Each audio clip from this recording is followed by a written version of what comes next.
Good morning, good afternoon, and good evening, and thanks for stopping by. Our dedicated team will guide you through with the latest updates and theories at Starbase, Texas.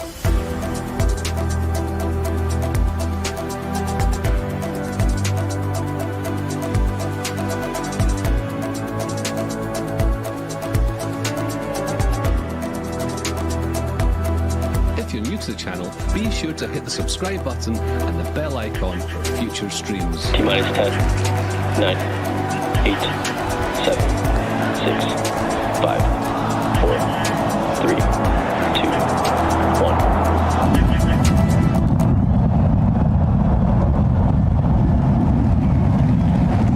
We have liftoff. Good morning, good afternoon, and good day all across the world. Welcome to Starbase Weekly, episode 166. My name's Stephanie B, and I'll be your host for today. And today we have Alex with us. G'day, Alex. Hello, Steph. It's good to be back. It should be a fun-filled day with lots of good stuff. And we've got Todd with us. How you going, Todd? Doing great. How are you doing today, Steph, and everybody? Hope everyone's having a great weekend. I don't know. It's kind of a slow week at Starbase, so hopefully we can drag this out for a full episode. I don't know what we're going to talk about, but we'll do our best. Well, there's a bit going on. And questions and donations. We've got our stream producer, Matt, on the mic for us today. Okay, so we've got some nice panoramic photos this week. This week we did a little live stream flyover to start on the actual day of the flyover, so keep your eye out next week for next week's flyover. We're going to do that again. So as the airplane took off from Brownsville, we got to watch out the left-hand wing with a GoPro sitting online, and it gave us a really good overview of the whole site. It was quite a fun little event, and we had quite a few people join us, so be sure to keep an eye out for that next week as well. Let's go and make a start over at Massey's. So Massey's is screaming along and getting through a lot of the different areas quite quickly. This new modular system is proving to be a huge win for them as far as assembly, and I guess a lot of so they're all the same, and the block diagrams you're saying in the Chantel, Alex, would be pretty well identical, wouldn't they? Pretty much for everything is the high level. It's exactly the same, just scaled accordingly. Okay, so this week, go on. And once we get to Sanchez, there's another bank of skids that are probably some of the high pressure switch stuff. Yep, all ready to go. So there's some new pipes this week. Now there's the other. Are they the same size as the deflector pipes? They're a bit bigger, are they? No, it's the lighting. I think those have been in the area. Where they heat and bend them, it makes them just the color appear a little bit smaller. Yep. Some of the photos we can straight down the flame trench again. Pretty awesome, this new camera.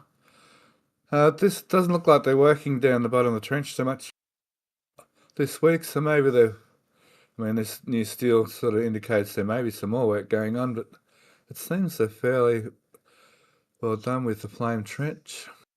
If they're using this silvered, it would be the upper or ramp where you'd have to look from Mexico, where your hand is. Yeah. Doesn't look like they've been working on these actuators yet. Don't seem in a hurry to get this platform moving just quite yet. Look like they've slowed down on the stand as well. Yeah, they've kind of made a stop. There's still bits of Ship 36 hanging up here, I think, or bits of the parts to go around the vacuum raptors, maybe, which is kind of funny. This area here, still not sure what's going on here. I've heard a speculation of the gantry going on this side. I'm still confident it's going to go that side. We'll keep an eye out for that.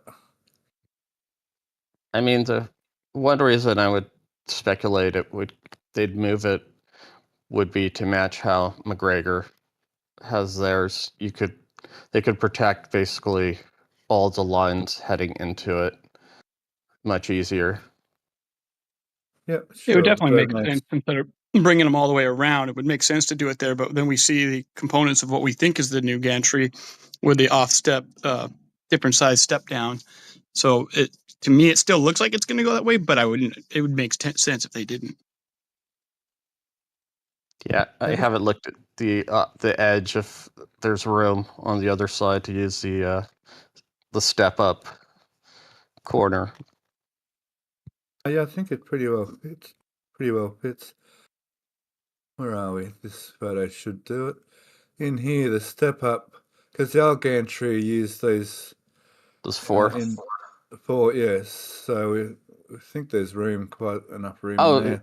There is there. It's just if they were to rotate it to be facing the bunker, it doesn't look like the step up would work at all. Depends where this final concrete down here works, I guess. Yeah. I mean, this could be built up another whole layer yet. Correct. It's just curious how far the bunker's blast wall is situated. Yeah.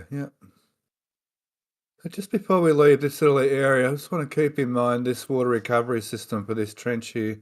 How the water in this trench is, there's a filtration plant down there with the pump, and then it comes back up here and is actually recycled into the tank. We'll just keep that in the back of our minds for now. We'll talk more about that later. Okay, the bunker, we see the pillars have been poured, formed and poured. Here, I'll try and get over that way a little bit closer. We can see concrete in the tops of the walls and concrete in the tops of the pillars here. So that's pretty well as we expected. That was a fairly easy prediction, that one with the pillars. So it looks like it's going to be open with a nice big roof, heavy duty roof all the way around. Looks like you'd almost drop an atomic bomb on this place, to be honest, and it'd be fine. The electrical bunker, or whatever you want to call this bunker, is got an extension, and these look a lot like transformer pop-ups we've seen many times before. We'll have high voltage in and some lower voltages out. This is probably outputs to the 480 volts here, so you come in the intermediate local high voltage and then output in the three-phase 480 volts, which is nice and close to the bunker. We'll probably find some maybe variable frequency drive and contactors in here for the local area. Now, Alex, the switching for the gases in here, would that include the gas lines coming in here and be switched in here, or would they just like to control some valves? They switch the valves are actuated with gas as well. Did we see those gas lines in the old bunker, or is that just all out here and just electrical going to the bunker? They just send the control signals to the panels with solenoids to fire the actuators. So they're pneumatically, most of the actuators are pneumatically thrown. Yeah, But those okay. And panels then will be in the actual new bunker, correct? They'll send the signals to the. Yeah. Okay. Yeah.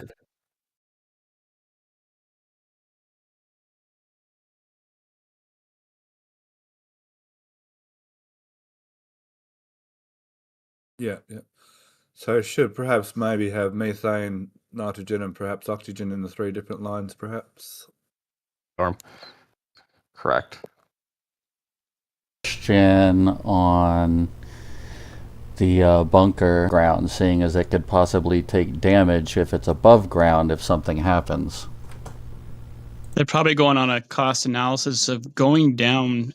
It's going to be expensive because of the waterproofing necessary. The water surrounds the entire masses, so you don't.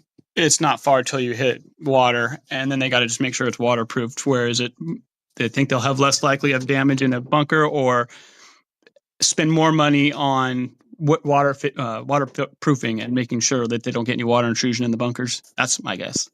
To add what Todd said, it's also expediting the construction. With their current system, they didn't have to do any deep foundations, and that probably cuts 3 months off of the build time, because to go deeper, they more than likely do the deep soil mixing as well as piles, and when that about a similar, if not larger, square footage if they did for the flame trench, and that had about 4 or 5 months of groundwork. And besides, I mean, come on, this bunker's like, look at the thing.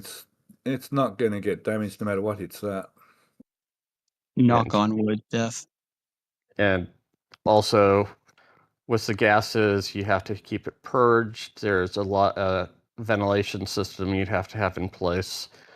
It adds a huge amount of complexity. Agreed. A good question, though.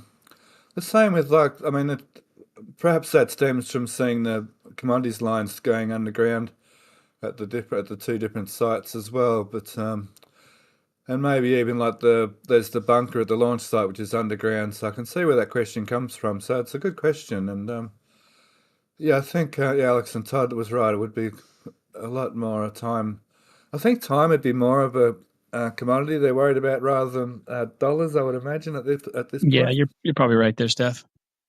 If we look at the GSC support bunker next to the OLM on pad 2 or B, it's the amount of purging hardware they're including in it is a sizable percentage of that structure. Okay, on to the methane farm. It's pretty much the same through here. We do have another. We're kind of knocked. What are you calling these tanks? Phasing tanks?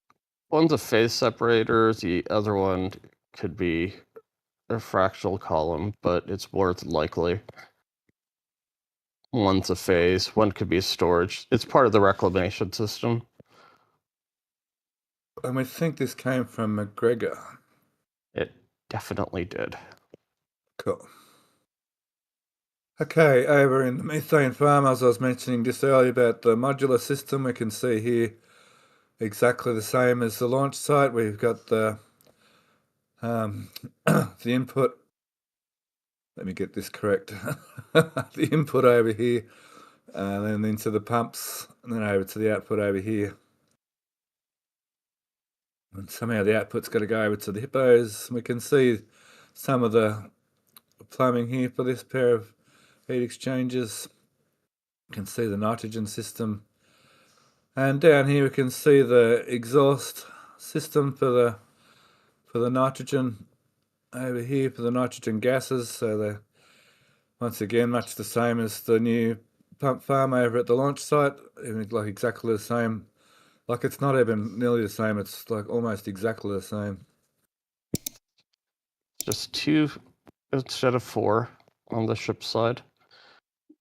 Alex, Except or the Gus. I was gonna say, is that the switcher? Is that in its permanent place, or are they just setting it there where the nitrogen exhaust? Is that just set there for them to do it when it's ready? It looks like it's set there because it's probably going to be rotated 90 or 180 degrees, and it'll be Okay. parallel with the heat exchangers. The methane side, I mean the liquid nitrogen side, looks a bit different. Yep. Yeah. Because I think, Todd, this concrete's only just been poured in here, so they're probably just waiting for this because there's electrical cables running here. So I think they're just waiting for this concrete to be finalised to put that. Yeah, it should be 180 degrees and sitting sort of there somewhere. Yeah.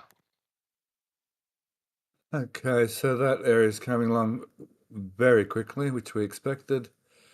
Are they digging up the old? Where's the old underground line to the? It's over here somewhere, wasn't it? Maybe they're digging it up. It's probably near that clean out now. It's the reclamation system's going to be right in that area. Yeah, I'd imagine its exhaust is going to still run over to the flame stack. They might have to. Yeah, I guess it was somewhere around there, wasn't it? It's a bit hard. So once they start shifting things around, it gets a bit hard to work out where old things used to be. The Still no dirt wall. Oh, go on. the dirt pile just right there is about where it was previously. Yeah, that's what I thought. Yeah. Ladder. We'll see ladders. Lots of ladders. There's nothing going on with the wall expected wall yet. So this methane, I mean, it could still run through here. There's a few places where it could run somewhere between here and there. There's going to be a methane line. Looks like it's going to go over the land, unless it'll go. Yeah, no, it's going to go over the top, isn't it, on surface? Yeah, it goes straight in where your hand is. I was thinking they might have created another trench, but I guess they would have done that by now.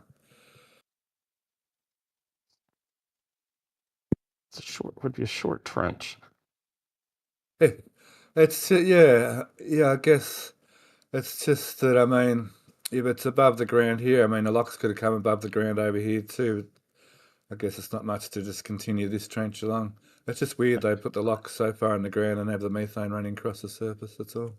It's also allows them more space because above ground pipeways takes a lot of room for clearance and for trucks and whatever else. So with it underground, it's it's wide open pavement. Sure, yeah. They haven't got a lot of space at Massey's right at this minute. Every area is very much crowded. Okay, we'll move on. So Hey, that's Steph. yep. I just remind everybody it's at questions if you're looking to ask a question, because I see Stephen Lewis asked a question that didn't go to the right person. What exactly is the purging system? Once a vehicle is been fueled with propellant, you'll blow down the lines of liquid or gas. So on the LOX side, you'll blow the docks high pressure oxygen to get the LOX out, and then you'll purge it with nitrogen. And it's similar with the methane side. They'll blow it down with high pressure methane gas, and then close the valves, and then they'll purge that with nitrogen. And usually that remainder gas will just burn off or vent. We see that in here, don't we, at the launch site? Correct. Yeah. And they'll also purge out the tanks before filling them. You'll usually run dry nitrogen through to make sure it's dry and there's no vapor or anything else, and then you'll transition to the high pressure gas of what you're filling the tanks with, and from that point you'll start chilling the lines and flowing in the actual liquid commodity. Not having the aluminum aluminium debate in chat, are we? Okay, let's move on to the both. cryo. Sorry, it's both. Yeah. The IMPAC recognizes both as being valid. Over this area quickly. I probably shouldn't have gone there. We're going to start a holy war. I reckon. Over here, they seem to have finished this little nitrogen upgrade. I'm not sure what they're doing there. This little nitrogen line was removed, and liquid nitrogen line.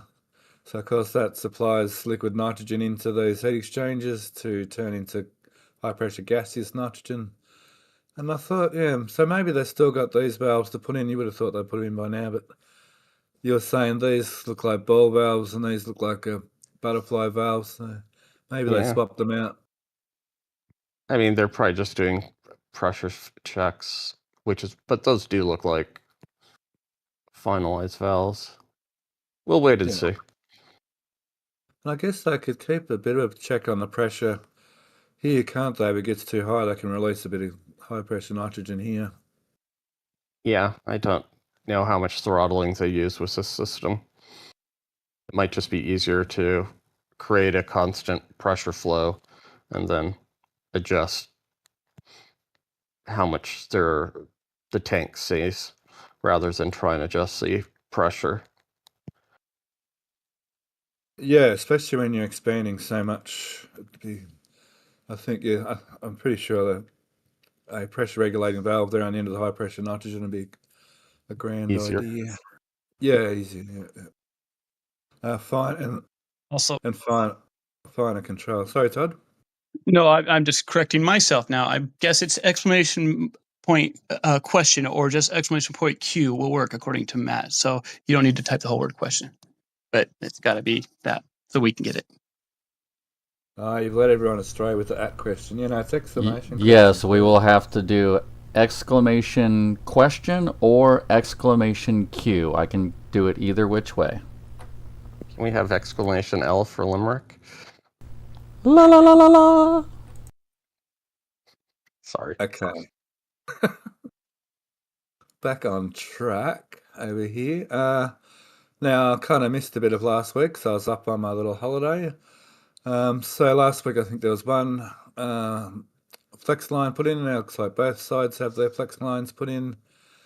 And last fly I've had them. But there's some more of the commodities, I think, getting put in here as well. And like that line's new, and maybe some of these high pressure lines. Nice little squiggle in the line there. It has a matching squiggle in here to allow the QD to move forward and back. The clamp system, I haven't noticed a lot of change with the clamp and our actuator mechanisms. I must say I'm very impressed with this. It's a very tidy, very elegant design, this whole cryo stand, compared to the bulky Titanic sort of style of the last cryo stand. It's except for the concrete, it looks kind of like lighter. Not that makes any difference, but just looks a lot more elegant. So they're still looking like jack screws to power the clamps. Yeah. And a lot easier to reproduce because they may need one of these over at wherever else they build starships, I guess.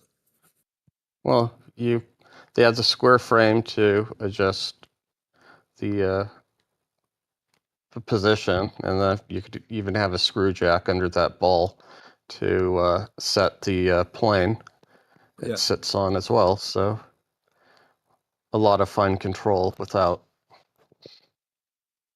the complexity of the old system. And they can, exactly. I see what you're saying. Yes, lots of fine adjustment, and so they could set these just with one of those laser positioning devices, can't they? Just you could almost put a spinning leveling laser in a or a total station, and just have a That's it. target sitting on top of each of those balls, and then just adjust a couple of bolts. A total station, that's what I was looking for. So it looks like most of the pipes we expect are in. There's a get this right. There's a LOX in and return. So the new Alex was telling me the new BQD system has a LOX return this time around. They've got a LOX in and LOX out, and methane in, which of course will only be nitrogen here, of course, in and out, and the pressure building lines, plus all the high pressure stuff in here to test all those systems out, and maybe an electrical. There'll be an electrical in here somewhere as well. Yeah, and take So the electricals right where you're to the right of your hand. The big silver conduit. Right to the right, next to the railing. Right there, yeah. I got you. Yep, down. Oh, there they are too. That is right. That's electricals on that far side. Yep. Cool. So it looks like this system's going to be ready well and truly in time for the new booster.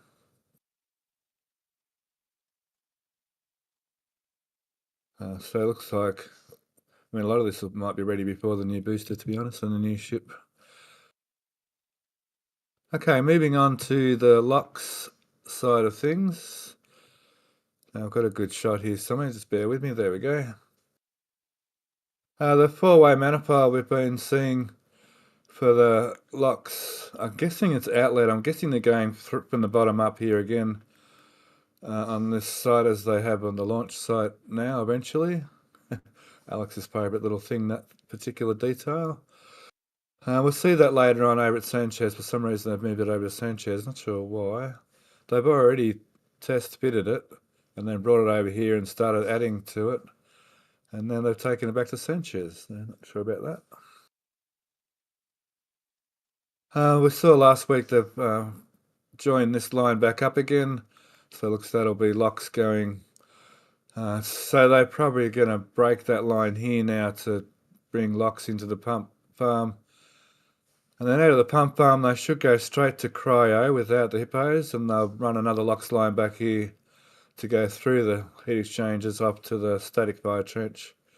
Because a number of people have noted that when they're doing cryo testing, the LOX may run through the hippos, but they don't use the nitrogen to cool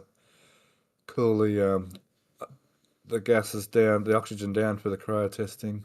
They don't cool the nitrogen down either, so I guess that sort of sounds about right. Now, this pad here, Alex, what were you saying was on here? It's another of the fan vents like have at the launch site. Yeah, Right. yeah, you have the fan, and then you have the exhaust stack for them to diffuse or dilute the nitrogen stream coming out of the heat exchangers. Yep. And the dilute same and with- redirect. Get it up and What? out of the way. So dilute and redirect. Yeah, it's you get one Yeah. for each. Because you don't want that dense cloud of nitrogen. It's cold, so it'll sit and displace a lot. If you have to send the red team in, it'll displace out most of the oxygen, potentially. So, Just in case anyone missed it, this new tank is actually hooked up to the nitrogen line and up the LOX line. But that may be temporary. We're not sure yet. yeah, I think it's going to one of those vaporizers. It might stay. It goes into the main line here, doesn't it? In here. It hooks in here to the main line. Yeah, I was looking more at the tank side Cool. of the valves going in and out. Oh, yeah, okay, yeah. Okay, so they're starting to put the LOX once again. The LOX system with the skids, this modular system. It's very quick to assemble. Of course, at the LOX, this angle doesn't really show it. There's two holes here for the pump. Oh, there we can see them there. So here they've got twin pumps on each of these lines here. So that'll give them a lot more control, is that right, Alex, of different flow rates? Looking at this, they might not even be using verticals. Well, I guess you might be able to, because if you look where the outlet is from the basket strainer, there's not a lot of room for an elbow to step it up and it to go into the bottom, into the sump of one. It's almost like they'll pop up the actual propellant lines, LOX lines will pop up through the holes, and they might have horizontal pumps. So what you're talking about there is this step up here, aren't you? Yeah, I can't tell how high the height difference of those two skids are at the there. Let me try a more horizontal shot. Will this help us? Yeah. No, I guess they are almost very similar in height. So yeah, you probably could. It might be a straight shot into the pump sump without the zigzag. This has an extra frame over the top too. Yeah, it's got a roll bar. That's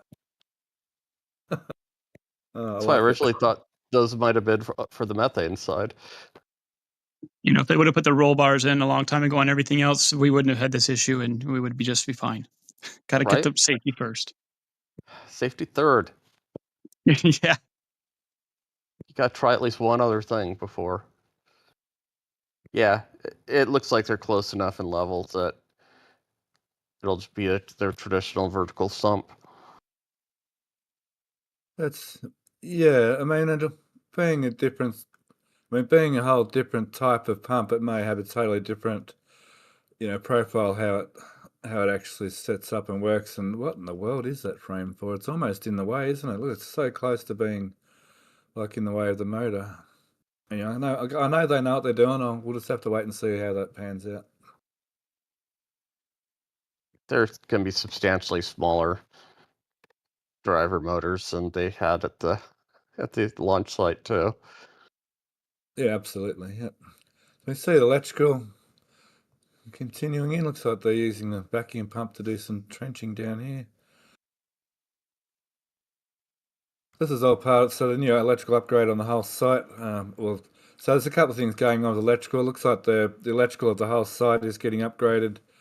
And also, of course, there's new systems being installed as well. So, as well as upgrading the hull with a new bunker, and all the electricals seem to be with the new bunker over here as well, with new transformers and new high voltage lines. I guess they'll pull new high voltage lines through to wherever the last one of the pits are. So as well as adding systems, obviously they've also upgraded how the whole system works. And there's speculation that maybe the main power can come in here and be controlled here. So if something happens again like last time, they can isolate better. They can more better. That's a word. Isolate the different areas in case there is some kind of fire or some kind of, what they call it, energetic event. Yes. It almost looks like they're prepping for 2 more pump stands at that LOX area. With the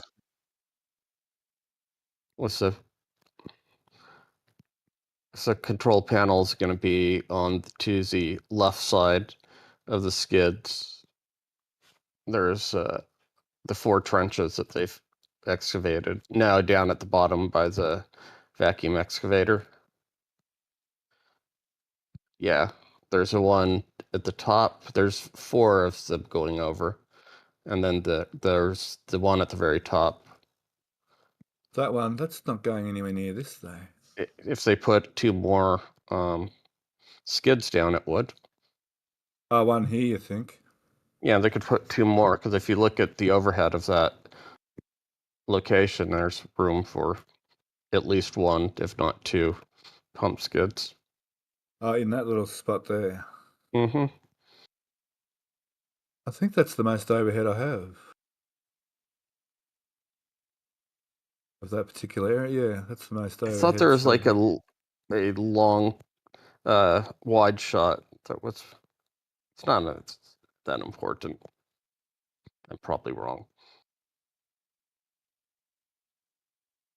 Yeah, that one kind of shows. There's quite a bit of room still on that side. I'll have to keep an eye on that. Thank you. Okay, that's the locks farm. That's that. There's not much going on with the ship. The ship Cryo stand. They're still taking. There was one pipe taken out. Has this shot got it? No, hang on. This shot will do. There's one pipe still being removed in here, but nothing else has changed. The old face hugger, the old ship quick disconnect is still in place, so we're guessing that'll get changed out at some stage. Okay, we'll move over here. Booster 13. There's a nice down shot of Booster 13 here somewhere. Here. No, that's not it. Here's a nice down shot of Booster 13, which is a bit of a mess, but I mean, it's in pretty good condition, really, if you think about it. So we got blown up and everything. Looks like all the engines are removed. I can't really show the photos here, but if anyone's got NSF, NASA Spaceflight access, you would have seen photos from McGregor with a whole bunch of these Raptors sitting on the ground over there. So they're not being scrapped at the moment, they're just being stacked over at McGregor's scrapyard area, which is quite an amazing photo if you get over and have a look at that.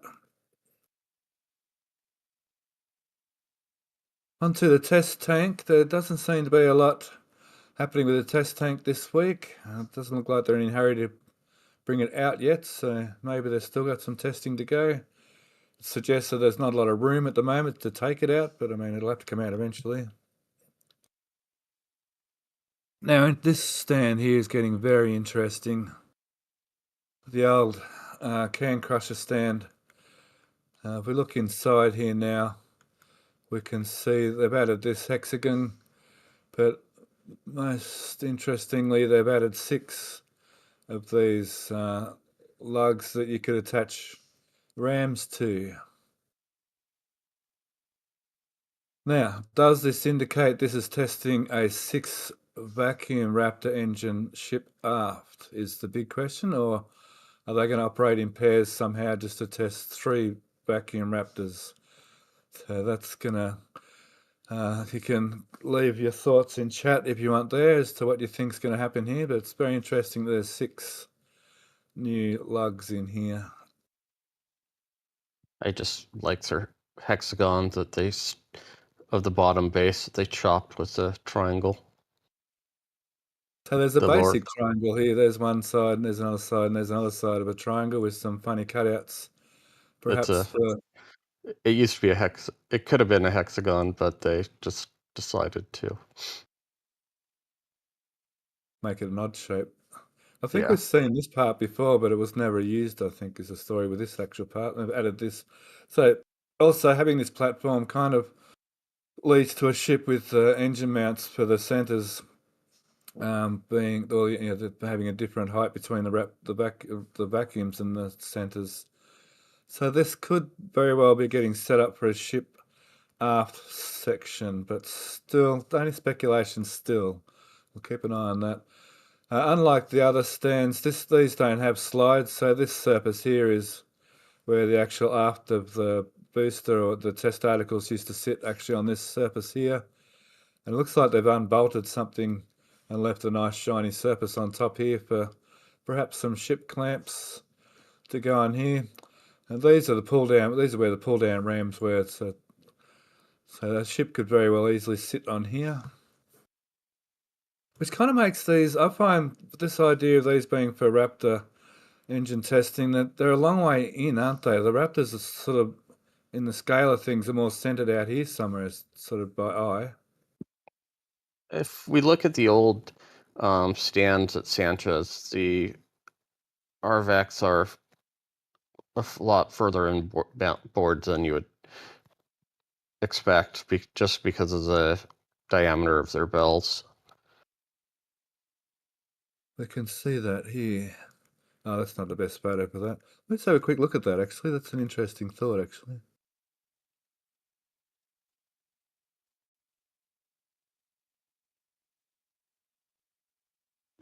You're just teasing them, huh, Steph? Get a little bit of everything before we get there. There it is. Oh, they are a bit close. Yeah, okay. Fair point. Thank you. Very good. But there on that, you can see they're using two. It looks like they have two actuators on the other stand. So they're these ones, yeah. Yeah, but then they had the two tower. Yeah, that's the actual. Those were just weird mounts. Oh, Yeah, these it's ones. but the business one is the center one that is very Yeah. close to the inner three. It is nice. Say that, yeah, okay. So maybe it's just an They're- illusion. Yeah, okay. They're in the right place. Yep. Yep. Okay, I'll take that. Fine. Okay, we better get moving here. We end up at the front of the site here. Where is the front of the site? In front. By the moat. Sorry, I had to. Thank you. You're very helpful today, Todd. This guy. Pedantic guy. So a little bunker at the front of the site's coming along nicely. There's a cutout here. Interesting, perhaps column. I'm not sure what these are. They're perhaps columns to support the roof. Not sure. There's one over in here as well. It's 2-story. It's a sub-level, and then they're going to have a raised floor. So all the electrical and stuff comes in the bottom. A bit like we've seen that before, haven't we? Well, we've seen that at the bunker and the methane farm. But the Starlink building at Sanchez too had a similar system, didn't it? Yep, the Borg. Yeah, you can see one of the columns, rebar cages, right to the right as a pop-up, the blue pop-up. Gotcha. Yeah, so it's a... Okay, Matt, let's finalise some questions and donations for Massies, please.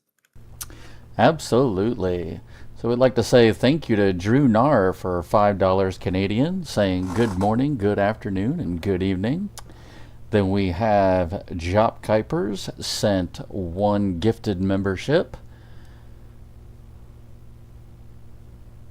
And then we have Yazata, who sent $20, saying loved the GoPro Flyover live stream. Yeah, it was a lot of fun.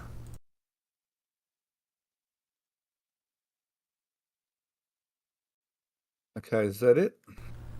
Well, now as far as questions, we have some questions, but they're more, kind of out there a little bit.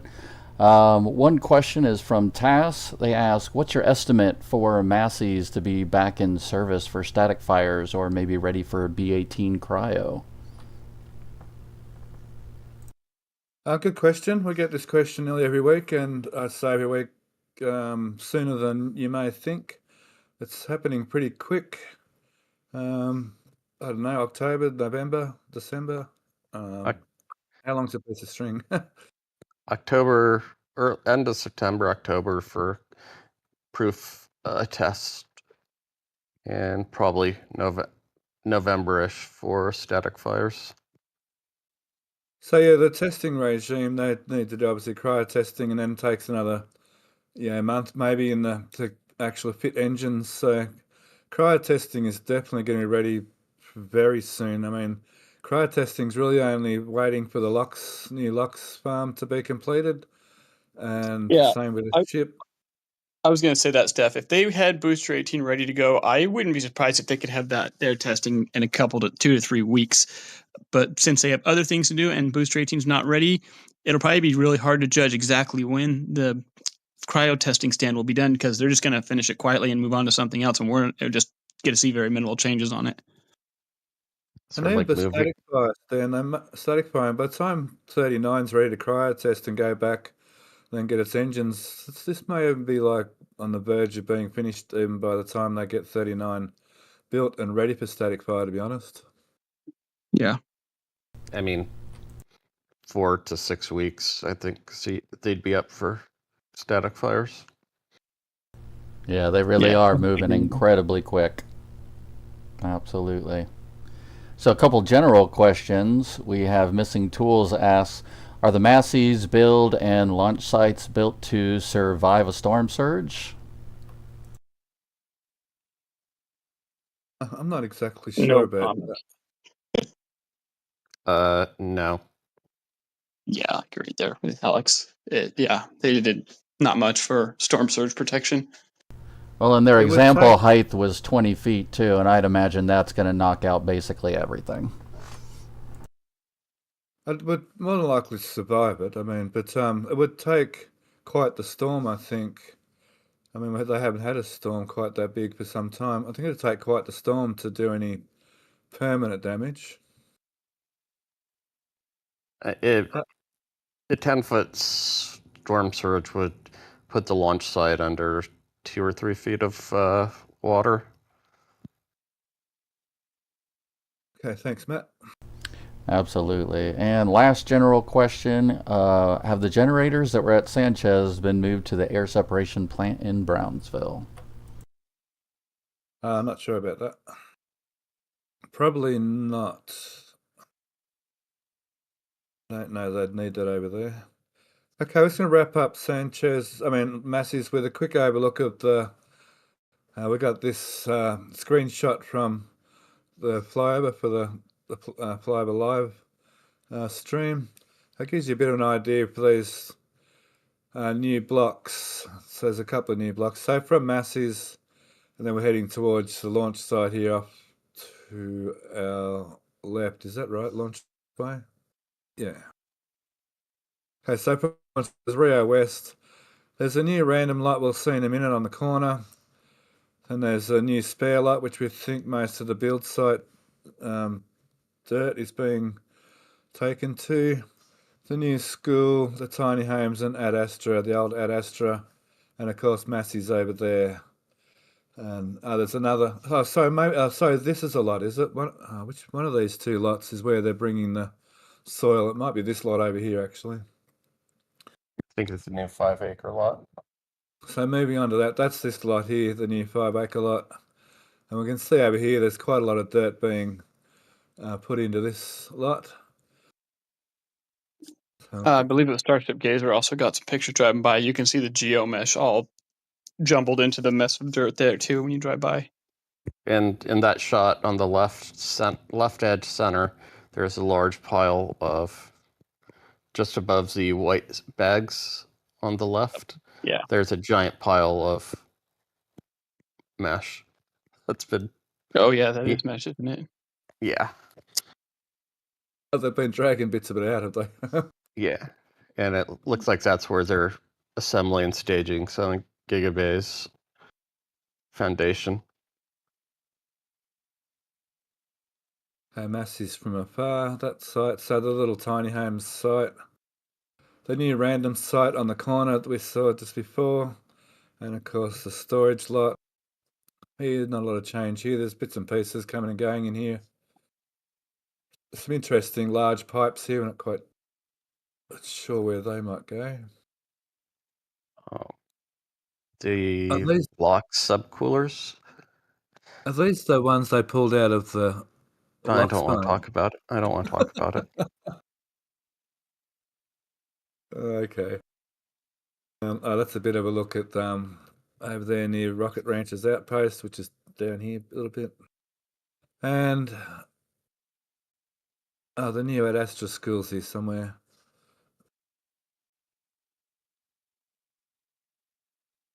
Where are you?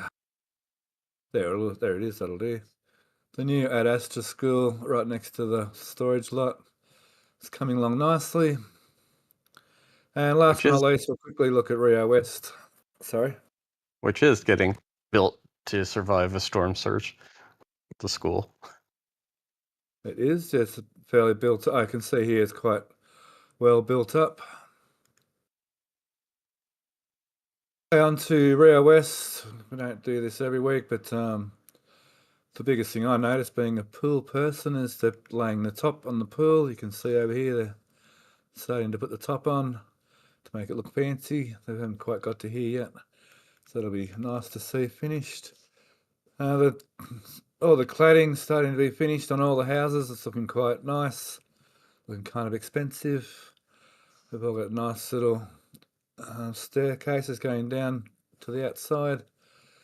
Other than that, the rest of the site's sort of coming ahead as we expect. So these little houses are starting to get finished off, getting covered. Still need their siding being put on. The assembly line of houses, they're almost finished. They've started framing them all now. Almost finished framing them all. So that's Rio West. All right, let's jump over to Sanchez.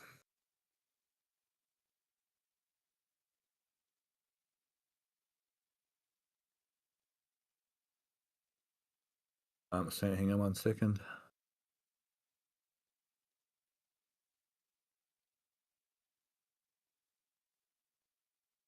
Not sure where Sanchez went, but here it is. Okay, we'll start right over here. We're looking for that manifold from Massey's here for the lock side. We can see that here. And what side this one was? The other locks, perhaps. It might be the supply to the heat exchangers. So the lock supply coming up from the bottom, and that one going Yeah. on. I had a speculation as to why it was over here. I was wondering if they just tacked all the parts in place to where they're going to be, then brought it over here for maybe the better welders who are doing pipes all day long, can finish them off now. Once they're set in place, then they can come in and finish them off how they need to and do any other minor changes to it. Yeah, that makes sense. The T section is interesting with the 2 additional manifolds. Yeah, I was just zooming in on that. What the heck? Why? Can you explain why that would be, or where it would be going from there? Um, Got it. No problem. Thank you. it's probably a bypass. For draining, but No, that'll be pipe running parallel. Yeah, they're not They're too large for the bypasses. They usually don't put bypasses there, so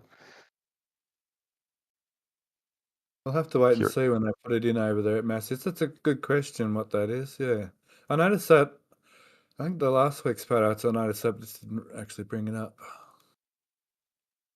Okay, I'll move over to that new transport stand. Something shiny new there. We'll go there in a sec. It's about the same as what it has been. Still haven't installed the I guess we're calling them balls, domes, whatever you want to call them. It's a ball and socket receptacle, so we'll call them balls. That's fine. You just like saying balls. Wait, what? Sure, yeah. I mean, we're talking tennis balls, people. We're family friendly here. This is tennis balls and bowling balls. Yeah, that's it. Ball bearings. Come on. Yeah. Yep. It's a decent surname too, by the way. Okay, this is new and different, unusual, strange, different. We definitely scratched our heads for a minute on this one, and the show and tell is quite a configuration of metal bolt holes, slots, tabs. Yeah, it's just a lot going on there, and it's still up in the air as far as I've heard. Turret in the center. Any Kath and Kim fans out there? It's strange, it's unusual, it's different. But do they have butter? Never mind. Now, one thought is that sensor looks like it may sort of fit. Oh, hang on, I'll move over the photo. May kind of fit the center of. Oh, still can't get it. Hang on. The center of this stand. Maybe it's the other half of the turntables we've been surmising these might be, but I don't know. That's just a guess. What's funny is that there's of those wheels, there's few in the scrap area. Yeah, maybe there was a slight change or something. So there's plenty more to be built as well. It's not like they're going to slow down build. What are they building them? They're a weird shaped bit of steel. Are they in a circle? Have they got the bolt holes? Could they be to bolt onto? No, it's the wrong arc, isn't it? Yeah. It's So hard it's sort of, to tell. Doesn't look like it, but it's hard to tell from this angle too. Okay, I'll keep an eye on them. yeah. Are they overhanging their pellet, or is it? It's hard to tell what angles those are. They're weird little triangles. They have very slight bends too. That's a Yeah. huge circle. Yeah, these are opposite here. You can sort of see the circle in there a little bit. That's a huge radius. Yeah. The new 12-meter booster. You see. That 120-meter booster. Yeah. Okay, dokie. Let's move around a little bit. This area is interesting. I'll see if I can get the image of that up without too much trouble. Let's see over here somewhere. That one will do. Better go on searching too much more. They seem to have packed up all this area over into here and stored it over here for now. So it looks like for now they've finalised building these. Perhaps they've built enough just for now, and they'll build some more later on, which leaves this space open for some more construction. And let me ask, what do you think the next most important thing needs to be built here? And I'll give you a little hint. Perhaps they may create the extension in here. Or the GC, or the gantry for masses may be built in here. Claw. Yeah, I wonder why do they have part of the claw? Why do they have part of the gantry here and part of the gantry at Massey's? It's kind of like that's confusing me. They built the stuff and then moved it, and they've just been dragging on because there's the Loxwell pup stand there. Yep. So Yeah, there that was two there last week. Yeah. Yeah, one's at Massey's, yeah, for sure, yeah. And the Lux exhaust manifolds here. I think there's one under there, I think. There's the other No, one. this is the last one. Oh, There's these, hang on. Oh, sorry. There's a big ball valve underneath that. But yeah, the last one's been moved.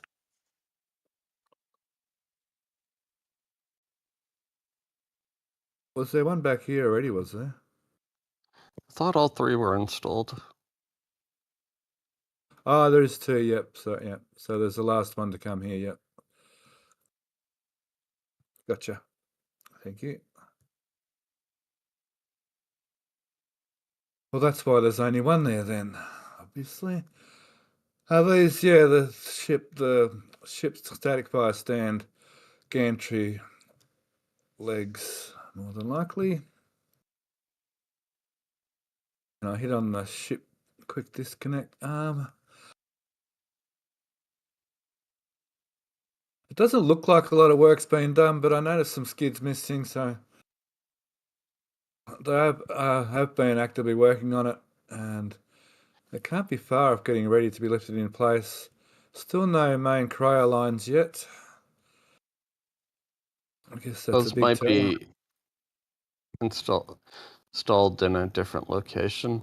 I mean, they've just, it looks like on the tower, have welded on the new hydraulic mount point.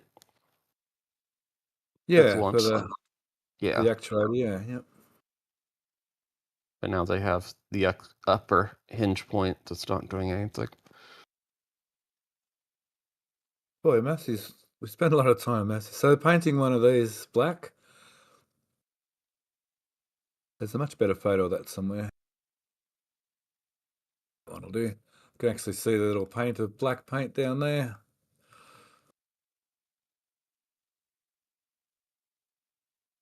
Human for scale. Even this thing's kind of small in the scale of things, but it's still huge. Yeah, you can see all the control panels that they've installed as they went. Yeah, all these control panels in here. So that's a lot of stuff we saw in there. A lot of that stuff is like in extension and sitting on top and all over the place on the pad. I'm going to resist and call it pad A over at the Scrap? launch site. Pad scrap, yeah. I like it. Okay, over here at the power plant, good question about the generators. I'm not sure where those generators went. They've installed the 2 new battery packs, mega packs, what we call those things. And their step-up transformers.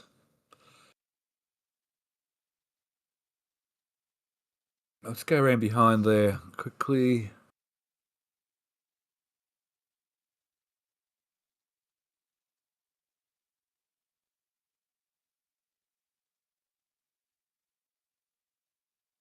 Just bear with me.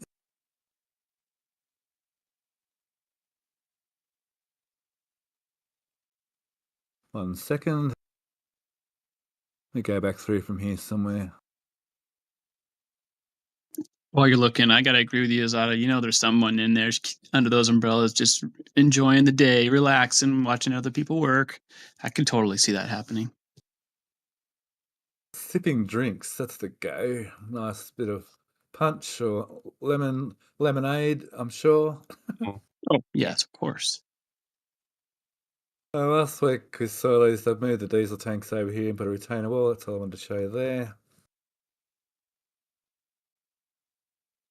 Over this area here, they've finished the drainage work in this area and reconcreted this whole area. They've put the concrete in this corner here as expected and mirrored that side over here. So that's all looking nice and finished. They won't be able to put the ship stand back here, obviously, because there's drainage underneath it. Should be able to support it. But it looks like you're right. They moved the outflow. I'm not sure. It does kind of look like I'm sort of toying either way, whether they're digging this out to create more of this rock in here to bring the outlet over here, but it does look like they've moved the outlet. It kind of does look that way. When they extend the path, we'll know for sure. Yeah, I think that path is going to extend. I'm pretty sure that'll extend all the way around Sanchez. Bit of a low priority job, that one, but yeah, I think we'll see that. Overall there at Masses, Sanchez, then I think we got everything. Let's have a look at the overall picture. We had manifolds, we had stands, we had more stands. Nothing changed with the mystery structure. Nothing's changed with the mystery structure. True over here, yep. There's no change with that at all. I know we mentioned last week, but the 2 other rams were put in, but I think that was mentioned last week. Nothing going on with the extra booster clamp arms over there. Rover's still got its extension. They've done a bit of moving around here. They've broken up the base for for SN2. And you can see all the different bits of scrapping now. Let's go back to that photo. Broken up SN2. They've left, of course, ship 26 still behind. An interesting stand. This will show one of these work stands staged over here, where it's just not complete yet, but it's only a single. It isn't. Not sure if it's not complete or if it's just going to be a single stand. But also, a lot of the parts for the rest of the stands seem to have ended up over here as well. So they've definitely cleared that spot over here for some reason. So we'll have to see. Something's going to get built here, I would imagine, very soon. And I'm really hoping it's a SQD extension. Better be. Let's finish Sanchez over here with this area here where they're building platforms. Either they've been building them and putting them in, and these are newer ones being built all the time, or they've kind of slowed down. I imagine that they're building new ones and they're being put in all the time. So I've had a week away, so I'm not sure I don't even notice whether they've been putting stands into the bays or not with the Rover 2 camera over there. Rover 1 camera, sorry.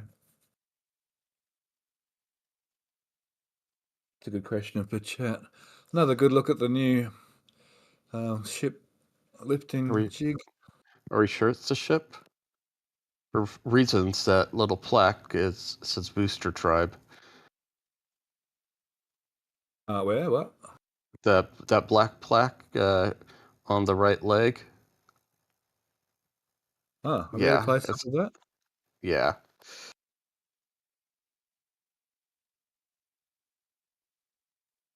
It'd be kind of funny if they start lifting the booster as well with the catch pins. Booster. Yep.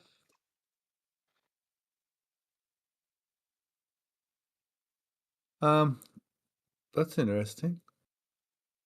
I mean, once they start putting the hot stage ring on, they're probably going to lug it around with the catch pins just like they're doing the ship.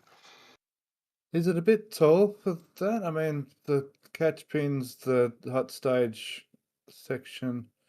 Maybe. Don't know. Yeah, I like that idea. Makes sense. We'll figure it out as it goes, but it does make sense. It just looks a bit tall, but fair, and that just might be sitting there. But yeah, okay, that's interesting though. Nonetheless, I'll give you that for sure. Very interesting. I mean, they're going to have to change the way they're slinging the boosters around. Yeah, it still seems a bit rural, doesn't it? With all due respects to our farmers. Hey, I would have used a different colloquialism. Yeah, whatever. Well, so I come from a farming family, so I'm allowed to, I'm allowed to use that comedy because I come from a farming family. So I'm gonna sit on that. Last week we saw this standstill stage there. Okay, Matt, how are we going for questions and donations for Sanchez? Give me 1 second. I will pull that up for you. Booster tribe. Yeah, that's a tribe. Definitely a tribe. They're very good at what they do. Absolutely. Very good. A booster 17. I guess it'll get scrapped one of these days. Chat's making a good point. I thought that the lift points were the grid fins, and where would the grid fins go if they got something in there that narrow? Would there be secondary? I don't think so, but yeah, I'm actually now starting wondering that. It's bizarre. It seems wide though, also for the ship though, but who knows? Most of what I have are a bunch of general questions. If you'd like to go through them.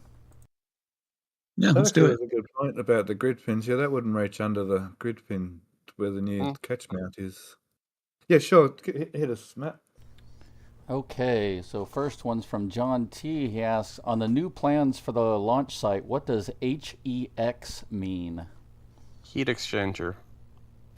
And there we go. Oh. So Uptight Wither asks, do we know where SpaceX plans on testing ships and boosters at the Cape? Is it going to be on pad 39A or maybe another site? I think it's at 39A, and I think 37 on one of the diagrams may have, but definitely ships are at 39A. Perfect. Now we have Upper Stage asking, will there be any changes to commodities replenishment at Massey's with the new air separation unit being built? Just shorter distance for trucks to travel? There was also some plans laid out for bringing the LNG line to Starbase, and one of the particular routes they had would go up the main road and then turn left at Massey's, but a spur would shoot into Massey's. But that's very, very speculative. I can't remember where that came from. I don't even think that's accurate. I don't think there's a legislative regime yet for moving LNG pipelines. Yeah. As well as through meanwhile, I mean, they already on the new plan have liquefaction on site. So directional and boring for high pressure gas line It's a heck of a lot easier. And just because that LNG plant, it's sort of like it going to one of Intel's fabs in Arizona and asking to buy a chip directly from there. It's not. That's for most of that's under contract for European delivery. It's not for like a gas station. Nice. It's spoken for. Awesome. So Brian Aries asks, when do you think they'll start building the second launch mount? And I'm guessing he means the new pad underneath the pad 1 or pad A. And if I'm not mistaken, don't we have what, 2 launches left before they do that? 1. Yeah, that's what it was. 1 launch left before we start seeing demo of pad A. I'm gonna go probably around the New Year. We'll start seeing stuff show up a little bit before that. Maybe they'll start building around New Year. They got a lot of deconstruction to do first, but we're definitely keeping an eye on that area. That's for sure.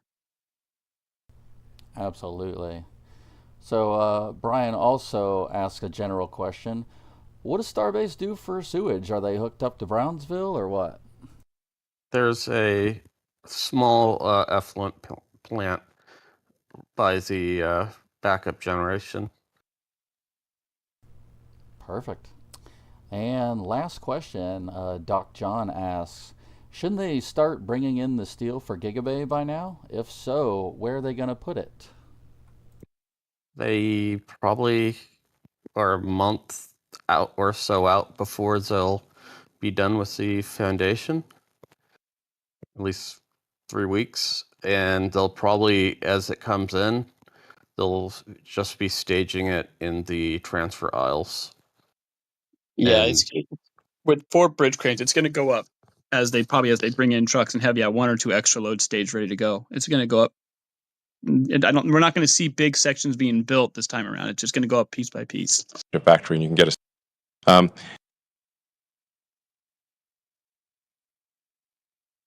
Yeah, there's a few spots. By the time they do that, there'll be a few spots open up, perhaps too, in Sanchez as well. You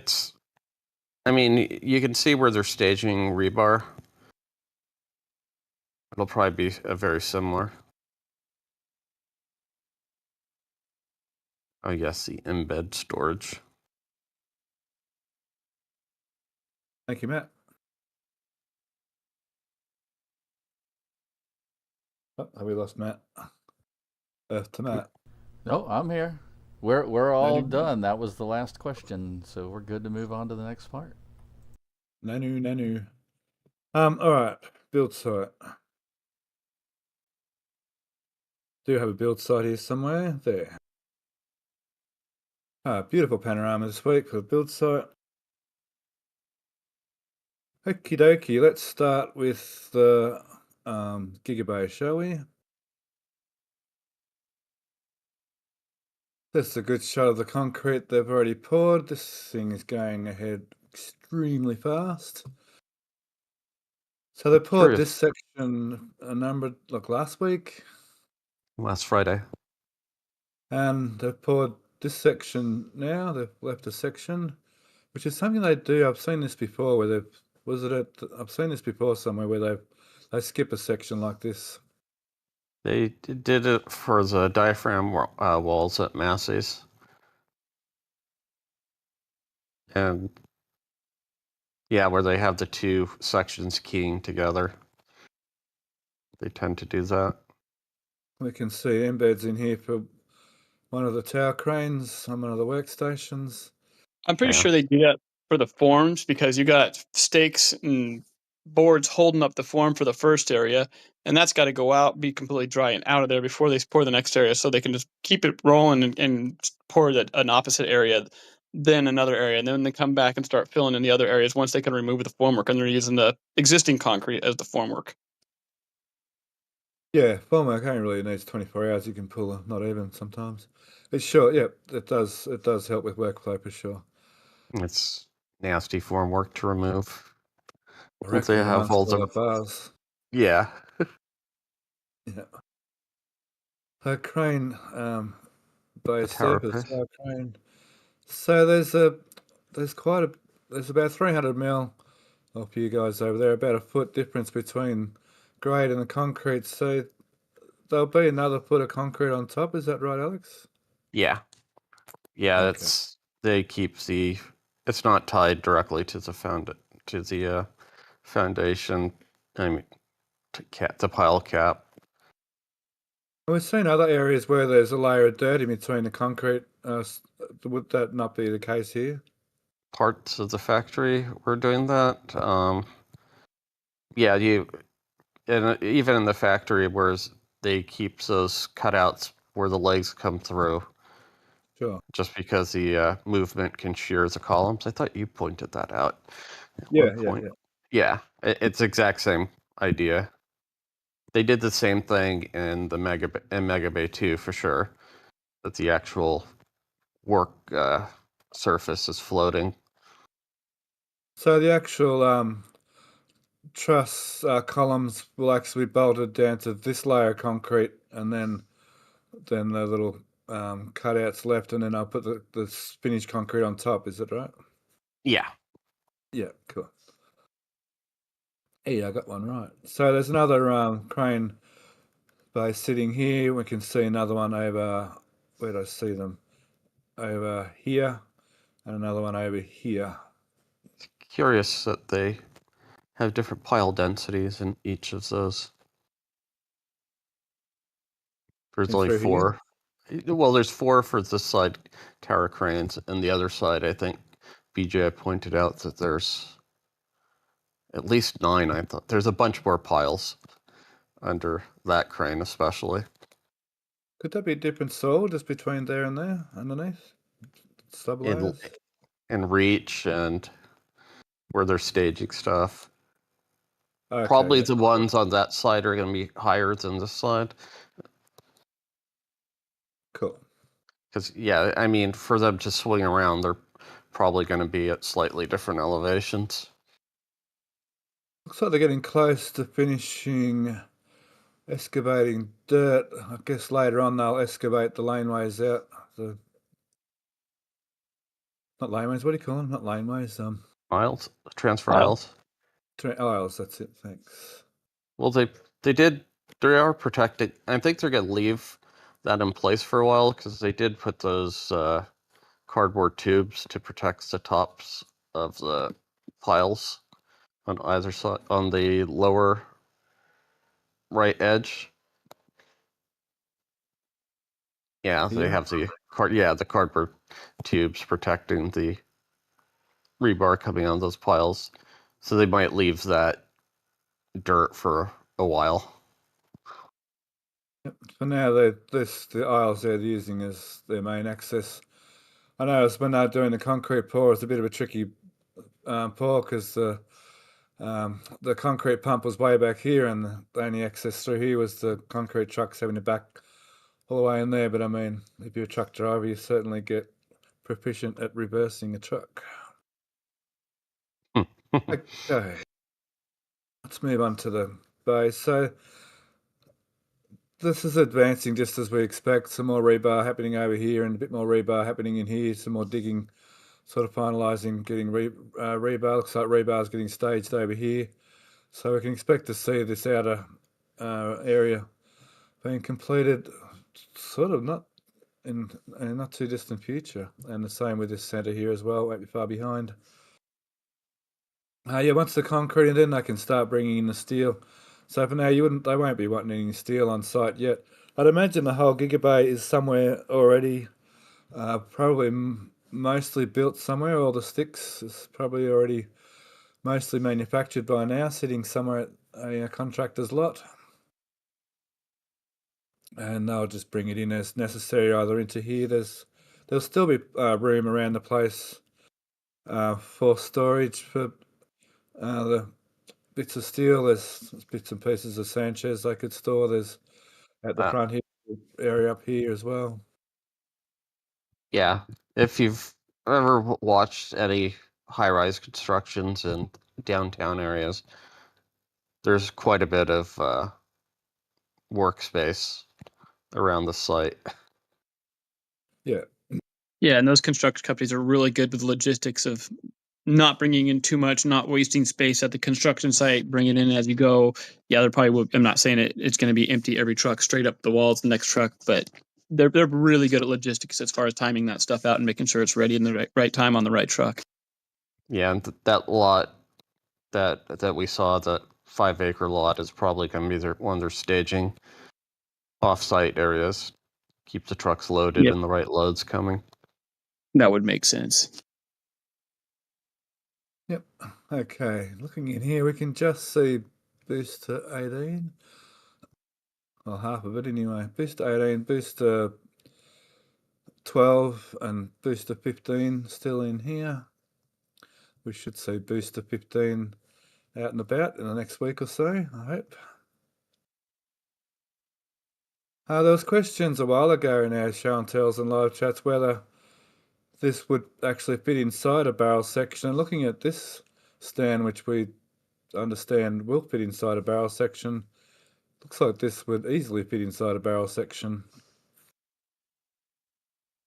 It's still speculation. I'm still speculating that may sit on the turntable in here and have something to do with working on the downcomer for some reason. I don't know. I'm still a bit confused as to what this stand is.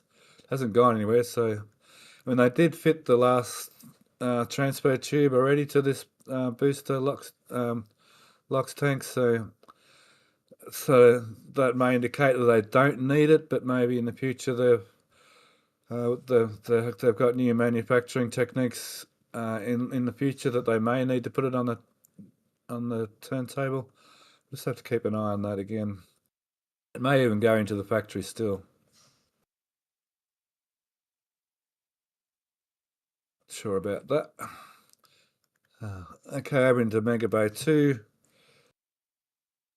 Megabay 2 is home now to ship 38 only as a ship, and over on this side there's some kind of test tank, we believe, getting stacked over on the turntable.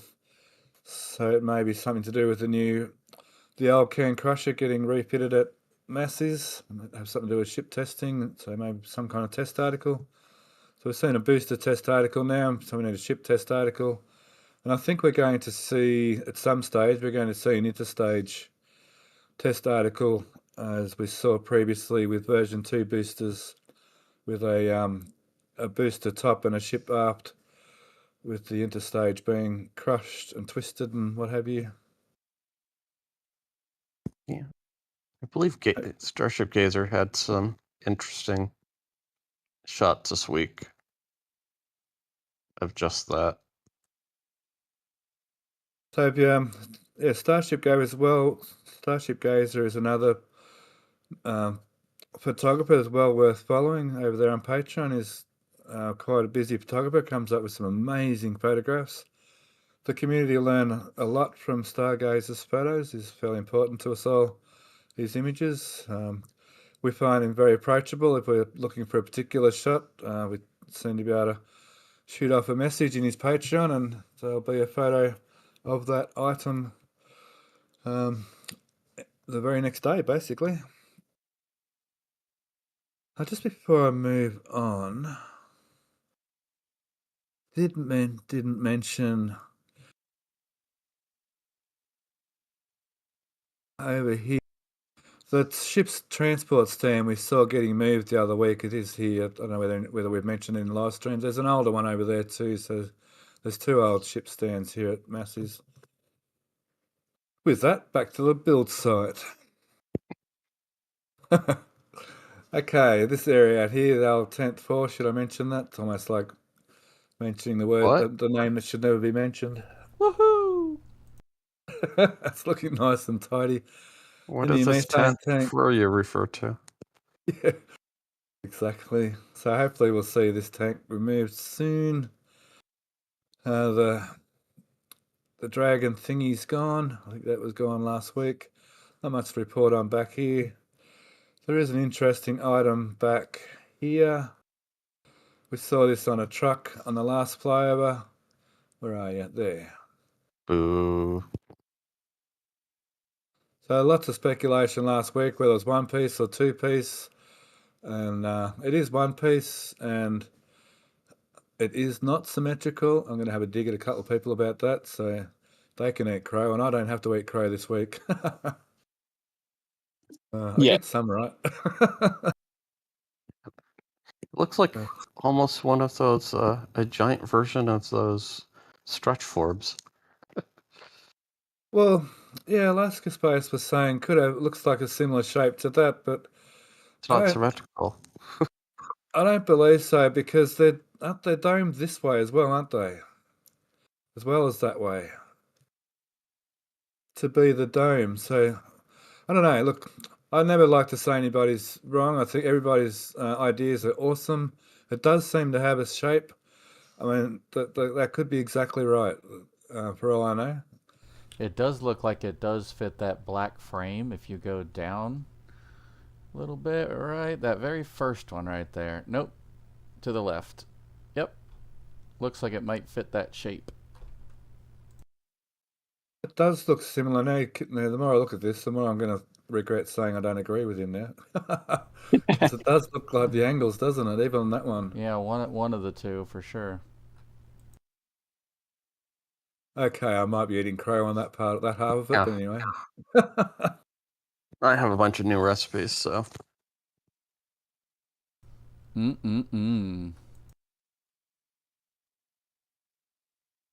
That's good to see that. Thanks for Chrome Kiwi for finding that during the show and tell. I probably would have missed that. A show and tell is awesome. We have many eyes looking over the photos. It's a bit difficult running Hey, a show and Steph, tell. Yep. you forgot our new staircase, just because we've always wondered about that area. We now have a staircase in the Oh, yeah, okay. above ground Thank you. dungeon. Look, engineers need 10 minutes of daylight a week. So it looks like a roof access. There's other roof accesses. Is this the photo? No, hang on. Give me this other photo. I think this photo is better. There are other roof accesses. There's one over there. Remember when the place was being built?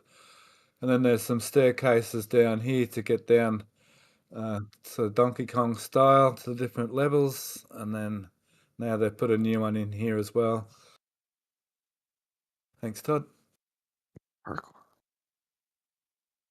At least they didn't put one down here, somewhere visible like that. Oh, our roof's getting dirty again. Must nearly time to clean the roof again there, SpaceX. Okay, on to the apartment block. They're really flying ahead here. This is going together like a Lego set as well. It's a well-known technique. This obviously, it's nothing new. There's hundreds of buildings built like this around the world every day. I'm under good authority from our resident architect, Phila Kid, that they quite often in these sort of construction, they'll pour a new 4 inches of, was it 4 inches he said, or 2 inches of concrete on top of these floors as when they finish them off. So that is indeed mesh, and it is indeed to put a final cap of concrete on these floors. Maybe that allows them to run a bit of electrical and even plumbing into like island benches and so on in amongst the unit as well. I'm sure. Very small motel style sort of rooms. I mean, they're bigger than the trailer park over there. The airstreams is what they call them, the airstreams. But yeah, it looks like very much what someone said jail cell type, but it's not like that at all. But yeah, windows on the outside and hallways in the centre, much like a motel. Dormitories. Dormitories, yeah. This one gets these people get a side view as well. So it looks like quite a lot of accommodation the time you add all If they those don't up put all the walls way around. Sorry, Todd. Right. If they don't put more walls up and give them no windows. Yeah. So on a far shot, the other side of that building is has the same open style edge on this side. Did they put the mesh down in here? Sometimes the mesh, see this one in here looks like they missed, but if you look really closely, the mesh is actually inside there. So I guess that's the same down there. It's probably just out of sight. Oh, there it is there, actually, I think. Oh, no, that's the shadow. Anyway, there'll be a mesh in there somewhere. So down here's not shops down the bottom. Looks like maybe these are shops from there on around the corner. Shop fronts. That's definitely not shop front. So down under there might be some kind of plant room or storage room or something under there. There's Parking no garage. more of the garage here, maybe. There's no more work really on the ramp yet. I guess they'll continue that once they start coming up with all the levels. There's nothing really going along on these two sides either yet, so looks like they're going to concentrate on these two sides first. It looks like the shops are on the other section of the U by the gate. Now on the right side, just by the plumbing. Yeah, coming up. I imagine all around the outside would be shops, but we'll see. Here you can see the cut. Sorry. Yeah, the spacing of those grade beams seem to be matching the Lego that they're stacked on the left side that they're stacking. Steph is correct, though. Usually in a dual setup like this, where they have commercial and residential, usually the bottom floor is all commercial. I know, but this is Starbase. I'm not saying that that's the way it is. I was just saying that's usually the layout. It is, except one, it's a private, so how much foot traffic will it support? And the spacing on the left side matches the spacing of the apartment units. This is a bit different over here. This is sort of larger spaces. Yeah, totally. Yeah. This definitely isn't 100,000 population or anything. Yeah, it's weird. Hey, Steph, pan out to where the gates are, because some of these not even have access to people from the street. No, it's this is all within the closed community for sure. Yep. Yeah. It's only for what do they call it? Starbase residences. Cool people only. Cool people only. Yep. Which I imagine the residents getting. You'd imagine. I mean, I would if I was down there as a tourist, go for a drive around the town. I imagine the residents get quite annoyed with a million tourists every year driving through their little village. It's also dangerous for the children and everything as well. So you can see the corridors on this edge here. There's an opening through here. There's something different going on in this little particular spot. Maybe it's another staircase system for the parking garage here. Mind the first step here, by the way. Okay, that's enough time on that. Parkour. I will quickly go over here. We can see these buildings are looking more and more finished up. Looks like they're up to final fit out on this block, and this block kind of looks a bit stalled at the moment. There's the catamaran, if anyone's looking for the catamaran. Over to LBJ. It's getting pretty well finished all the way through. Just got this last bit to go. They're still working on this new rec centre. So that's about the build site, I think. So how are we going with questions and donations for the build site? We have only two, and they're about Gigabay. One's from Stephen Lewis and asks, will Gigabay have any main support beams, or will it be similar to Megabay with the open floor plan? Imagine 6 megabays smashed together. It's going to be open through the 2 transfer aisles, but there's going to be walls, the center spine, and then there'll be like quarter walls. Like each of the workstations are going to be surrounded like a U shape. Yeah, so the giant open sorry, Todd. floor plan, they'll have support walls in there, but those support walls are also going to be like section off the work areas. So what support walls they do put in there are going to be dual purpose, if not three-way purpose with the bridge cranes that they'll have hanging from most of them. So it's not wasting a lot of room, in my opinion, how they're doing it. It'll be less open than the factory, Yeah. but it'll be as open as one of the mega bases right now. Absolutely. If you're in the transfer hallway, it'd be like looking down 6 work bays. So it's going to look massive. Like the interior shots SpaceX shows are going to be mind-blowing. I like Yeah. looking at that, but 3 times deeper. Right. Plus another aisle over here and a wall in between. But it's like these, like this side by side, but 3 times deeper. Yeah. Basically. Do you think there's going to be an office on top as well? Be nice. Florida one, I thought, architecture renders seem to indicate that, but Yeah. I remember seeing renders with a roof office space up top, but I'm not sure if that was somebody just one of us nerdles rendering things, or was that a SpaceX one? But I believe it was the Florida one, like Oz said, that I remember. Plus, with how much office space has been built in the corner of the factory now, I don't know if they would even need more office space up there.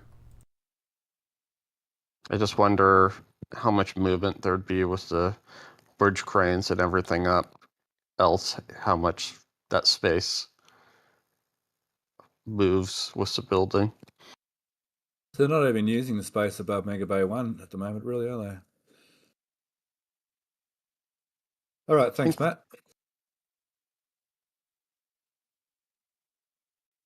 Any more questions? The other question is pretty well related to that. Missing Tools asks, how much Gigabay interior space will be lost due to internal skeleton versus external? And I would imagine not really much, honestly. They can just install, walkways and stuff. Some ways, probably a lot, like you were saying, Matt, not as much, because look at pretty much all high rises, you don't really notice where the support columns are.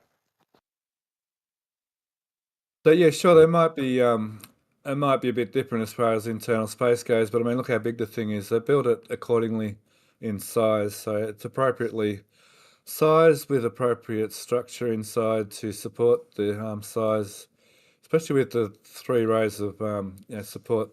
Basically, this row of support walls, this row of support walls, and this row of support walls. I mean, it's more than likely just going to be 2 rows of columns, sort of like the Highway 4 side of Star Factory. Yep. And they'll be just level, sort of stacking the outside, sort of like a very skinny building, 30-floor building. They were saying Giga party room or Zach's new apartment on top. Yeah, that sounds about right.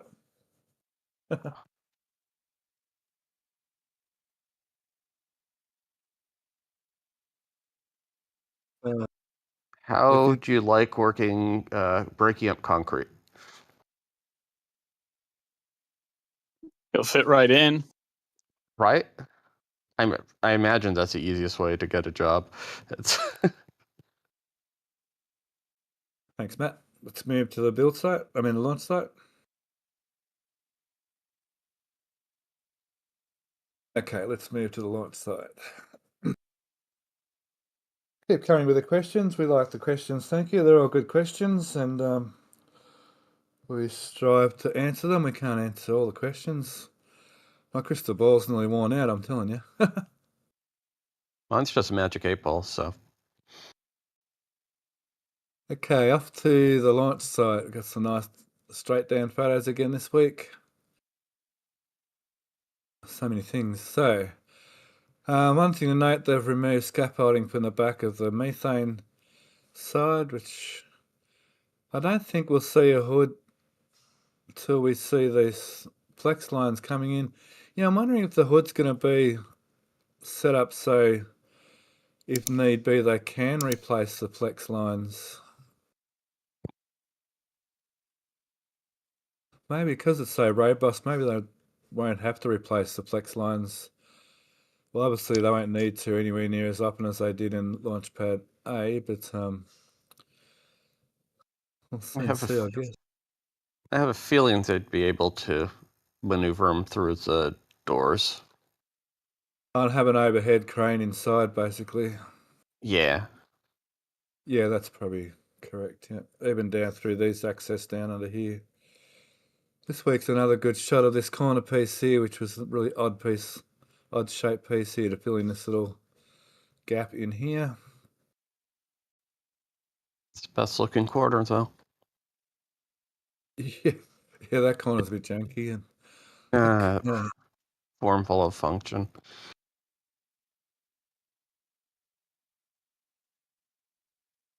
Continuing with their blast wall, what do you call it? The covering,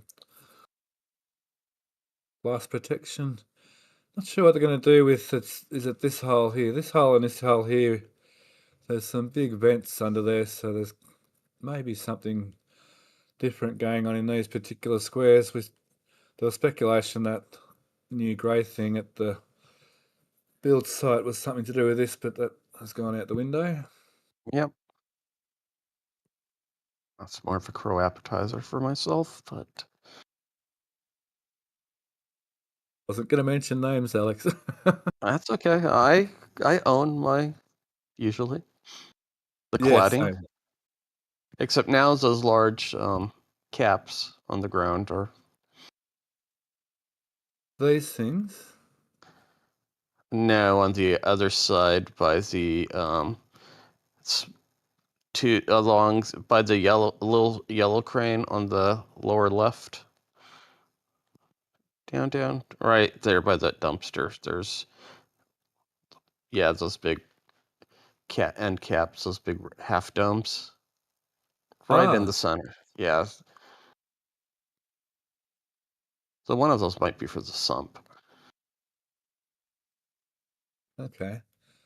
Okay, now speaking of sump, so this is the retention pond. So we had Zaki now show and tell, which is always good to see, and perhaps this blue pipe going under may be to recover water back to the tank farm, which was an original thought,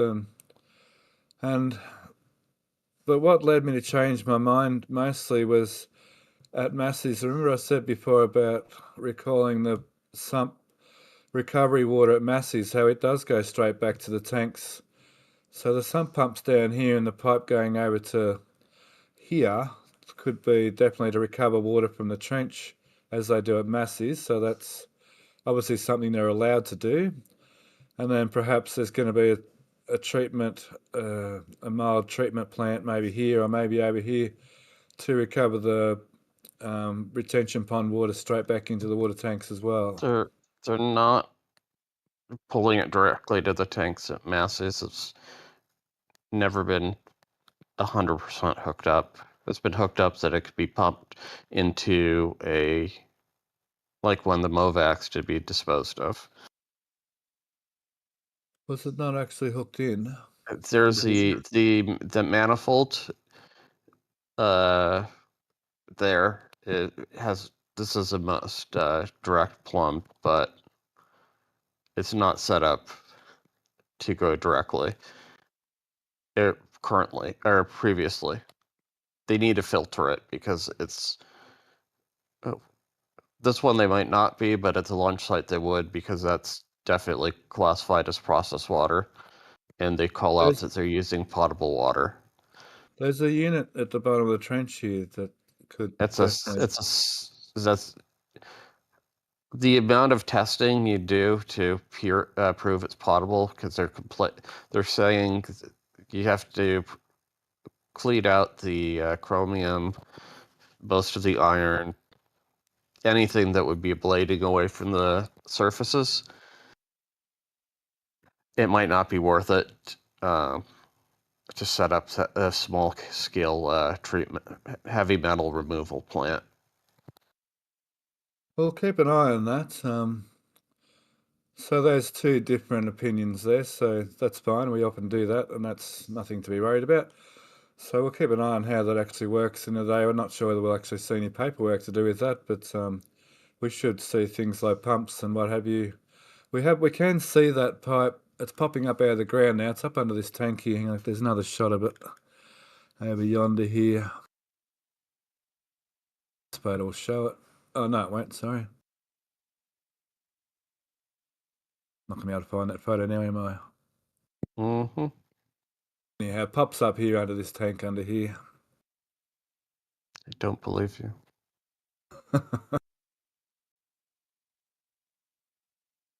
Okay, it's always good to have a debate about how these things may or may not operate. Oh, I saw it in one of the photos. It's sitting just here. Oh, look, did you notice that before? This tank's different. Yeah, Yeah, okay. that one's also been special.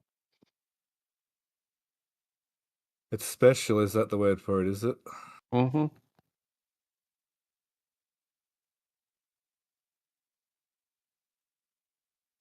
Just bear with me for a sec. Squirrel. Oh, so many squirrels. Chasing squirrels. You over there? Is he over here? Oh, there he is. Okay, Doug. Anyway, It's down there. here It's now. right there. You can see the top of the blue in that image. Down. Right there. Yeah, it's just under there. So anyway, just believe me. Just trust me. It's there. I know the pipe was there, but that's what they're using it for. It's This the photo same thing shows with it. the sump also goes up in that area, but it doesn't mean they're pumping it directly into the tanks. So Some it's comes out under here. yeah, it's you can't see it because of the boom. Yep. Oh, we'll keep an eye on that. So there's a couple of theories there. One of them's going to be correct. Well, when they submit their documentation, currently they say it's potable water. Pumping from either of those tanks is no, or retention and sump is no longer potable water. I'm not different. I'm special. That's right.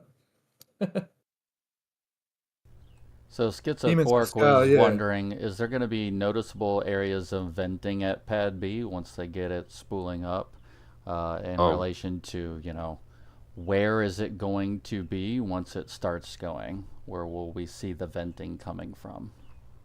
Yes. There'll be a lot of venting. They'll probably gonna be here. yeah. Yeah, I think they're just wondering kind of like where each of the vents are likely going to be located around the site. The locks when they start chilling the lines, you're gonna have that fan going, and the methane side when they're doing that's gonna be closer to the two large new methane tanks, or where those going to be venting. Now, when they're doing the initial line chills, the lock side, when they start doing it, they will be venting from the fan. Oh, the But the chill down methane's- line comes into this fan, doesn't it? Over here. Yep. There it is. Yeah, it goes in there. The methane one. And chill down will be over here in here. Yeah, probably right there. That center one will be similar to the AK pub stack. Yep. Now, Steph, did you see that the possible location for the OLM vent? I'm looking for the picture now, but someone found a vent that is down low somewhere in this area. I gotta look closely. Yeah, under here. There's one there and one there. There's two great big pipes under there. Those are the purge, but External. lower down between the black columns, straight down by that black column to the right. Yeah, is the potential vent. There it is. And there's one Yeah. on the other side. But most of the OLM stuff they're recovering some of the oxygen side, so it'll be curious how much of this is active. good question. And Awesome, thank a you. bit I of hope that answered that for you, Schizo. schizo. There should be a waterfall vent off the OLM. I mean, off the OLIT. Another tower event, yes. So we may not see the waterfall like we do. We see the waterfall on the OLM at the moment on pad scrap, sorry. So we may not see that because they're going to recover that oxygen. Is that what you're saying? Where they're going to vent that from is a good question, but they are pulling 4 lines back from the OLM. And they pop out over here, don't they? Yeah, the center one of those 3 going to that valve assembly of the large horizontal. That middle one, the They've one down. taken that Yeah, link out in here. yeah, that's the ship locks where your hand is. The middle one is from the OLM. That one's from the OLM. Return goes through I the know. basket strainer and then on its happy way. Yeah. Just quickly while we're here, I thought these were small basket strainers, but you reckon they're a check valve, a non-return valve? Yeah, some of the ground shots you can see the arrow on them. Yep. So the water farm, not a lot of change. And obviously last week we saw the new tank. They haven't put any of the new manifolds on it yet. They still haven't done anything with this side or They finished this connected the third one, the middle one, to the existing manifold. Is the only change. Oh, so they have. So they're going to go 3 and 3. It's looking very much that way. I think they'll add a third gas generator for this third tank. I believe they will, but when, I'm not sure. Well, you know what? There's like 4 of these. They look the same, don't they? All the gas generators. Maybe 2 is enough because these tanks are so much smaller. The only reason I would think they'd add a third is potential redundancy, that you could Okay. lose one pump per bank. And this one has 3 actually, because this one has 3 for these. Well, originally that was going to be for these 3 tanks to have 3 generators, but now it's going to be for these I 3 think tanks. it was also going to be for 3 to 4 tanks on this side. Yeah, so they may indeed put a third one here for those 3 tanks. Yeah, I think one of the generators is definitely enough to do 2 tanks. So, Especially those smaller tanks, you mean? yeah, either of them, because I think like for the bank of 5, you'd have 3 of them could drive enough pressure that they need. Okay, in the they put some scaffolding up here on the weirs. Not sure that wasn't there last week, I don't think. Yeah, they're just doing the vents on top. And something maybe in between. Look, I don't think we got a good shot where they put these valves in down here yet still. The wall Shin, continues. Sorry. Shin Diggity made a comment about humans for scale, and right there in that picture with on the top of the scaffold, seeing that person up there just kind of really makes you realize how it is. However, if you've never been there, no matter how many of these pictures you look at, no matter how many hours of cams you watch, I think just about everyone's first 30 minutes, they're going to say it's so much bigger than I thought, because once you're there, even looking at humans for scale gives you no clue on until you're there. It's crazy how big everything is there. Yeah, a lot of these pipes you can comfortably maneuver through. It does drive it home a bit, the humans per scale, for sure. Even vehicles themselves. That's one thing. I noticed Dave Avery says a lot when he has visitors. When he's down there and there's new visitors to the site, the first question he asks a lot of people is, "Did you expect the thing to be as big as it actually is in real life?" And Usually the first thing that blows people's minds is just how big the place actually is. Big shout to Dave Avery on his way home from Flight 10, by the way.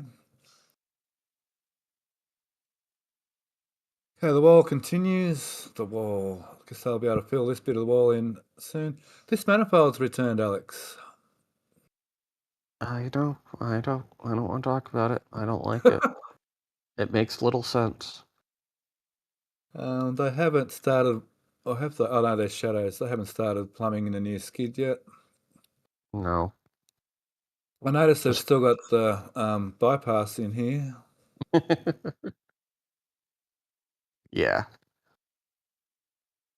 Yeah, they haven't put any of the longitudinal pipes in. They only have the laterals.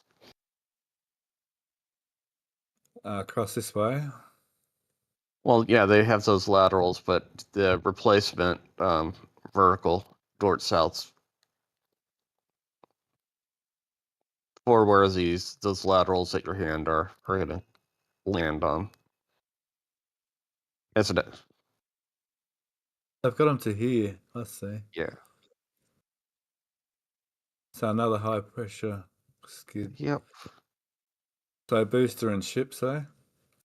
Yeah. And then the pressure building for booster ship. Pre-press. Pre-press and nitrogen. Pre-press, sorry, yeah. At some Okay. point. Yeah, the purge lines for the plumbing for the And this is what propellant we're feeds. calling purge isolation. Yes. Some of the higher pressures are hooked up, but not all of them. Looks like the booster ones are, the ship ones aren't quite. Okay, let's keep moving here. Oh, Your nice shot building that might way. be going. This building? Yeah. Ah, At least on the potential proposed redevelopment. is that your squirrel, is it? Yes. Yeah, it's I- been in the back of my mind that is going to go. I've heard lots of arguments for it to stay, but I think it's just a glorified junction box at the moment. Yeah, those are all the control lines going into it. Because it's sort of a telling sign as the old concrete here. I mean, surely it's going to go.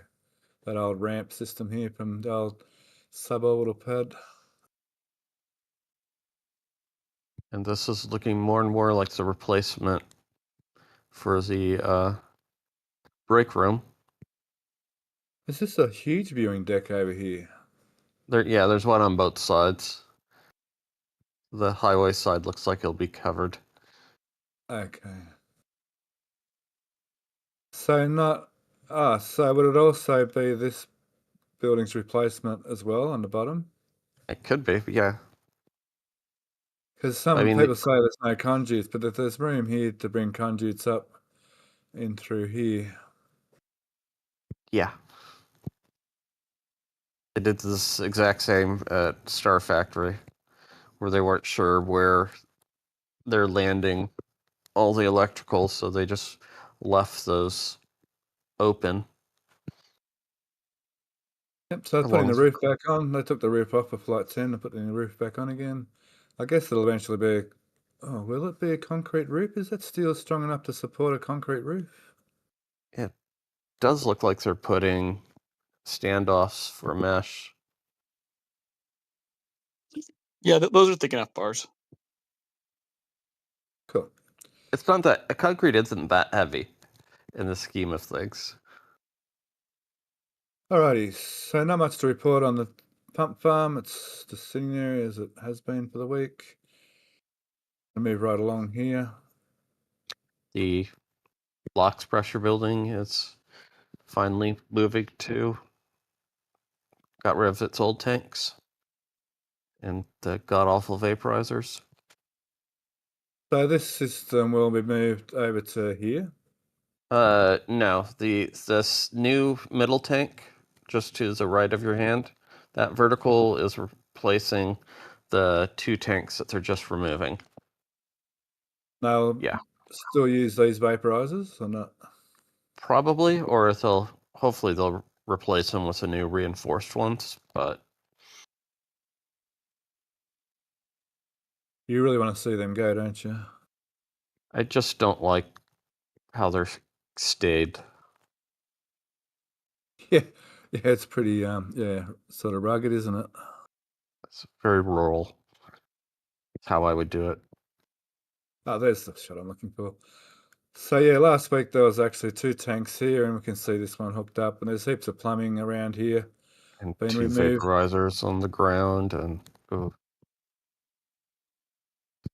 vaporizers on the ground. they used to have 2 vaporizers laying yeah. flat. Yeah. Yeah. The horizontal ones that were down flat. Yeah, please, just We are very glad they're gone. yes. And then last week's flyover, you could see that the 5 vaporizers were being fed from the right skid. From there. Oh yeah, they've got the plumbing in here. Yeah. Cool. So all that is basically these 2 tanks getting replaced by that 1 tank. Finally, thankfully. Still no movement on this. I was kind of expecting this heater system to get removed at some stage. They still haven't connected. You can see where the control lines are supposed to come up out of the ground. Yeah, I think until just to the left. There. I think until everything's rewired through there, that stuff is going to remain. Yep. Kind of the old tank farm. So one of the things I noticed on the new map, we'll see in a minute, this whole pump farm's not going to be there anymore. It's not quite how I imagined, but it is actually getting removed as I imagined, but not quite exactly how I imagined it. But anyway, it is getting removed in the future. In the not too distant future, by the look of it. Now it's all much the same. 1 more launch to go. We edited a bit of my show and tell the other day, so I'm like, oh look, they put the booster clamps back in, and Zach's like, what do you mean? There was a booster here 3 days ago, 4 days ago, 5 days ago. You didn't say when they put them back. You're telling on your stealth stuff. I was gonna keep my mouth shut for you, but yeah, that was pretty humorous. Todd, we're very honest here. We don't gaslight very often. True. I put my foot in the mouth so many times it's not funny. Okay, but it's all good. It's always all funny. Good humor. Yeah, I know. That doesn't bother me one little bit. So it's looking, getting ready for the next booster to come along, I guess. They've got all the scaffolding up, getting everything ready to refurbish after the launch. I mean, was it D from NSF got a photo of a nice slow-mo. I mean, we've seen it before, but there was a really nice slow-mo from this direction of the BQD getting blasted like almighty from the launch. It gets hit really hard. It almost looks like plasma coming off it. It just waterfalls flame all up it. It's quite amazing to see. That's on X, so make sure you go and look up DYs over there on X. They have some awesome photography and some awesome slow motion stuff.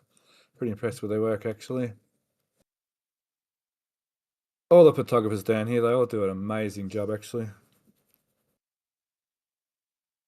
Okay, we'll finish up over at the air separation unit. Just quickly, still this, I don't know. I understand it's at the edge of the site, but I mean, surely they could have just, lost a few inches and actually made it square, you'd reckon, wouldn't you? I don't know. Anyhow, that's the way it is. Just something to irritate us OCD people who like things neat and straight. Now I look at this wall, I can't see those little ridges on here at all. They might have just been the photo. What ridges? Oh, one of these. I'll try and get the right angle. Yeah, from a different angle, it's like very this thing. triangle-ish at the top, I guess I would say. Yeah. It's a bit ridgy across that edge there. Even in the shadow, and then there's a form wall behind there to the left. I think it's isn't that just the top of the form? That they haven't peeled the form off? On that back side, let me see. I thought it was off in that picture. I think it's just the photograph. Anyway, it's only minor detail.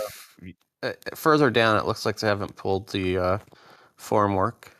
I thought. Yeah, that might be it, because the formwork out in the field does definitely look like it has that same exact shape. So That scalloping. Oh, we were yeah, looking at here before, this little area, so there's no formwork there. But it might just be an artifact too. So looking at the piles, looks like the piles all around the whole perimeter. Still, it's a bit funny how it's perhaps a commodities sort of trench as well as a storm wall. So we'll see how that pans out. Maybe there's a row of plumbing that needs to go from the different sections of the air separation unit. I don't know. We'll just have to wait and see. Usually, maybe they didn't want them because 20 feet off the ground like they normally put them. If you look at the Brownsville one Linda's making. Yeah, we don't actually have any photos of that this week. We'll finish. Felix has a question real quick. He sent in a $5 super chat for it. He asks, with the plans for Pad A out there, how much further are the mudflats boundary going to be knocked back for sightseeing? We'll just go to that image now, actually. I think that's what they're talking about. It shouldn't affect any of the paths. The only questionable area is the security wall right there on the liquid methane generation. That's normally there is a road there, an easement, and SpaceX is just gobbling it up, which is curious. as far as like how much from where we can stand, unless they push it back from this point, what we can tell now is we'll be able to go to the exact same spots other than the LOX generation area. That is the line that the fences are, the posts are at, where we're not allowed to go past. That is on that same line as far as I know. So unless they push it back, we'll be able to get to the same spot, but we'll see. Yeah, that path that's already there, I think, is right along this edge of the boundary line here. Yeah. So we'll just start over here just quickly so we can name some things. So deflector farm is what they're calling water deluge farm. The isolating and purging is what we see there at that the underground bunker and that H framework. The spaghetti mess. Yeah. So the high power and ground support equipment in that new mega building. Pump farm, that's the high power. Oh, so that's the high power. That must be the high voltage coming down to the medium voltage, high voltage. Commodity upload tank farms. So another heat exchange and tank farm expansion. Not sure exactly how that's going to work, whether they're going to I'm not sure how exactly that's going to work. Looks like they're going to at least share tank farms between pads. I'm not sure how the pump's going to actually work at the end of the day. So with the new side, so the new water deluge farm in here, and that isolation and purging system over here behind the tower, much like Pad B, a new flame trench, as much the way we thought if tower scrap was going to get used. That's where we imagined the trench would have been. We've been saying that over the last quite a few months,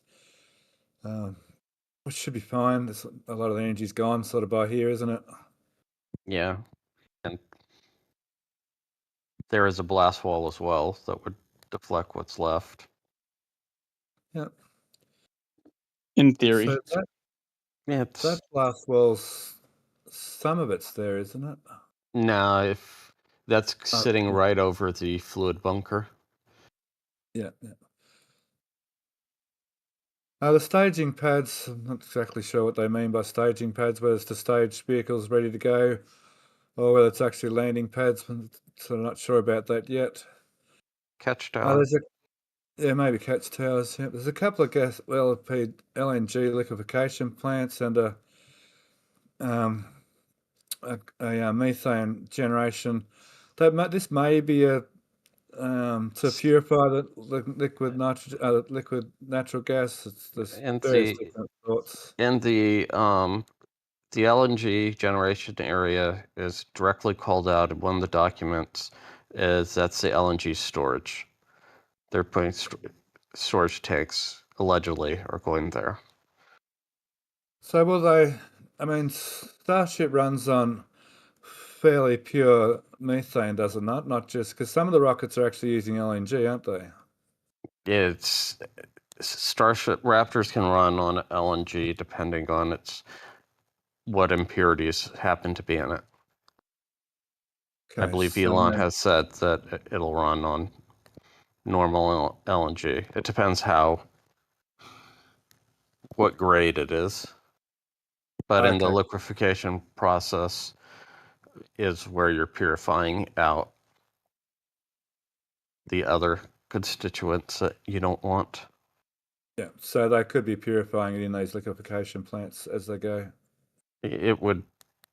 Why they would have two different ones is a lot of these don't make a lot of sense. Well, we've seen this. We had one before just for this area, and where mostly it was correct. There was quite a few differences now that it's been built. Like the access driveway here isn't there anymore; it's over here.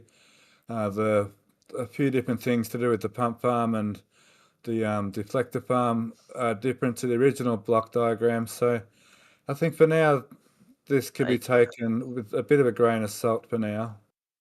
I mean, in the same posting that the Army Corps of Engineer, when they posted this, the written description of the site, LNG generation, is purely called out.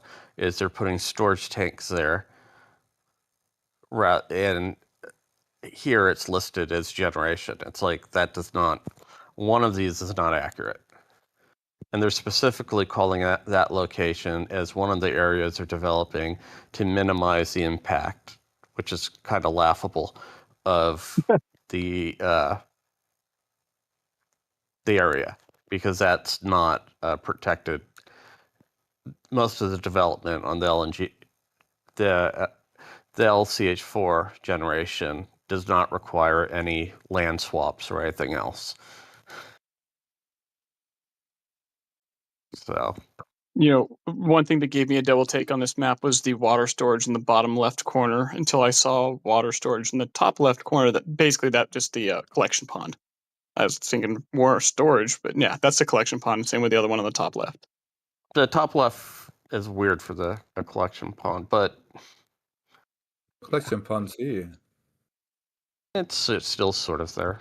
Oh wait, yeah. There's not Never going to be mind. much. There's not going to be much water to collect in that pond with its new system. Maybe just water tanks that they can quickly Yeah, pump into you the might be right. deflector farms.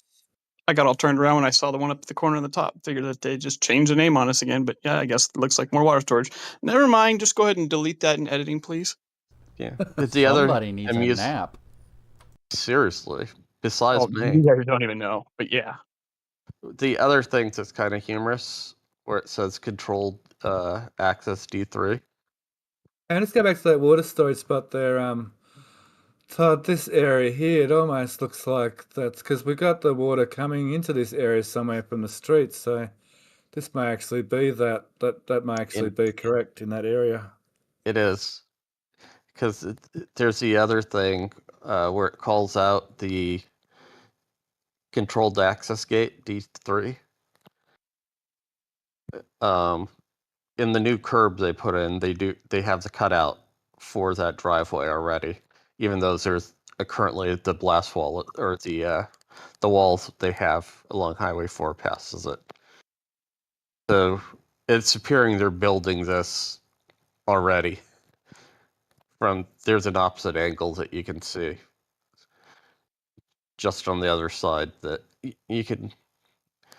that the sidewalk and everything is already cut for a driveway. Okay. Well, given SpaceX is known for gates, it'd probably be a smart idea to block it off before they even put a gate up and keep it nice and safe. For everybody's. Yep.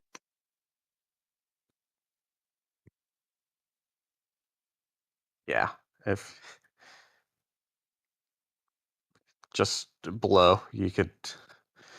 Yep, they already have it set up for a driveway. Oh, I see. Yep, right there. Yep.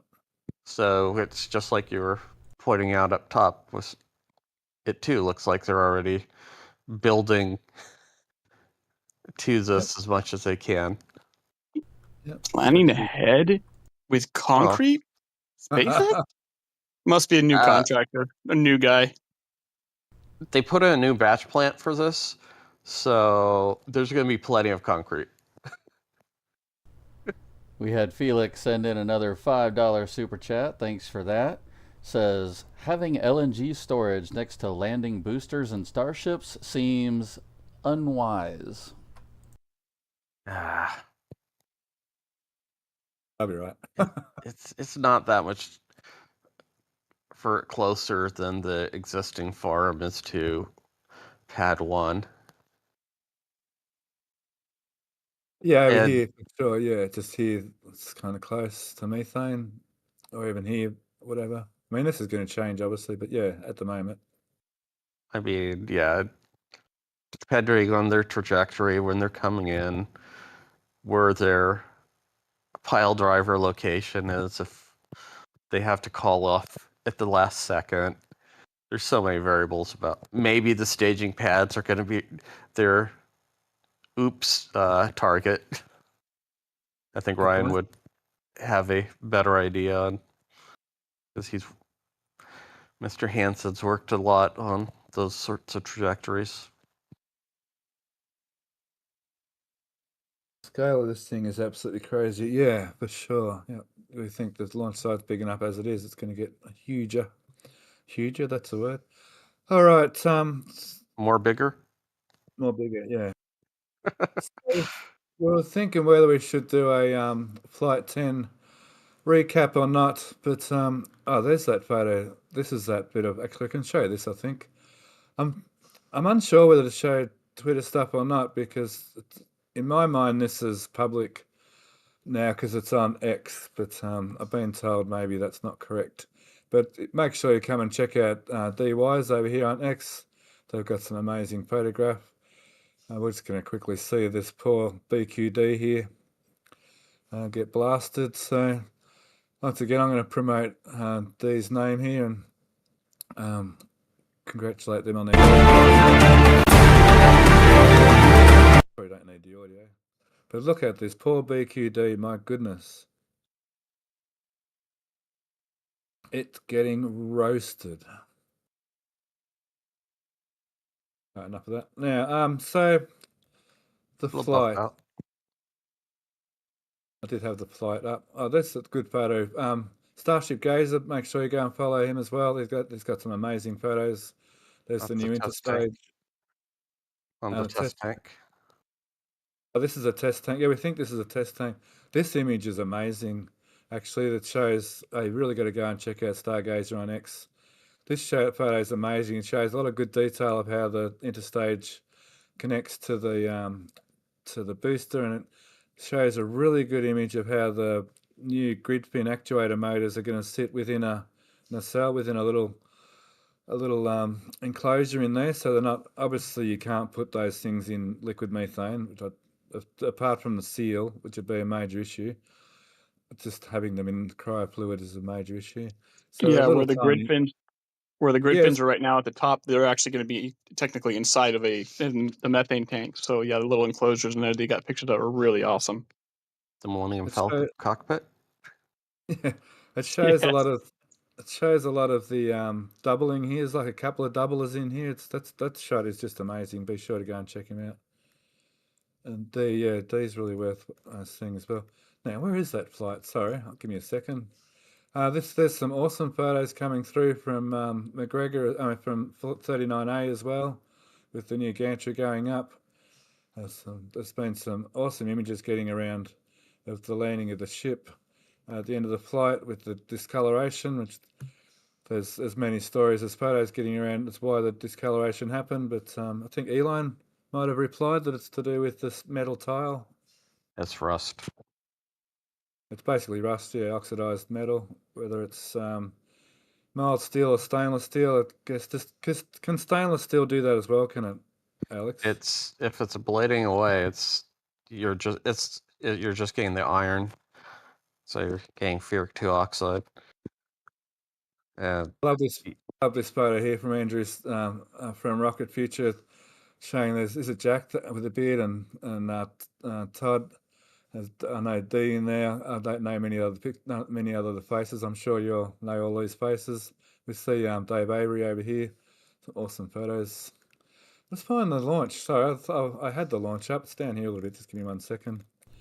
Well, just to add to that, Oh. also for those that don't know when it comes to oxidation and metal, is that when there is not a protective layer, whether it be oil or covering or paint or whatever, oxidation happens extremely fast. So that rust is, yeah, totally normal. it's also you're not having the pacified chromate oxide, especially at the temperature and pressure regimes when it's coming in a reentry. You can shift the redox potential to the iron versus chromium, but that's going way into the weeds. So considering we're 2.5 hours nearly in, I figure there's just about every channel has covered this launch sort of in great amount of detail. So we're not going to go to a great amount of detail today ourselves. It was a successful launch. Everything went really well. They're in flight. Well, the ship survived flight to start with and didn't rud, which is a major win for them. They did their engine relight. They did their satellite deployment.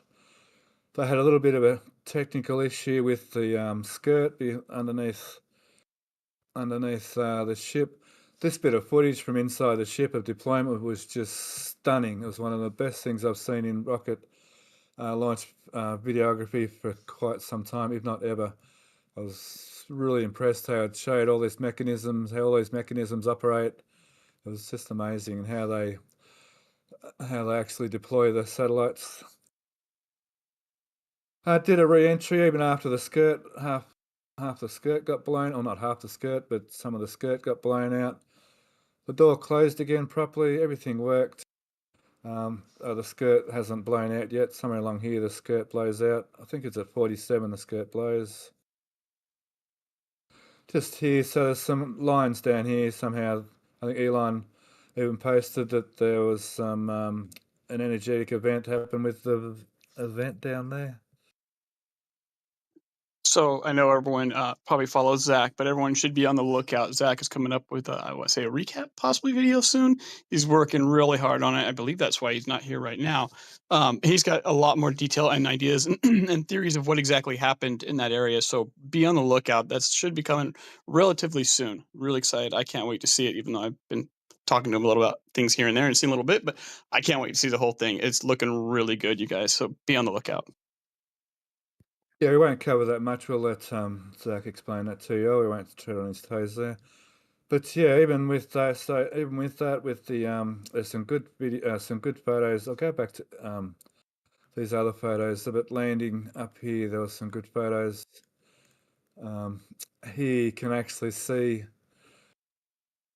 I just downloaded that image. You can actually see the damage here.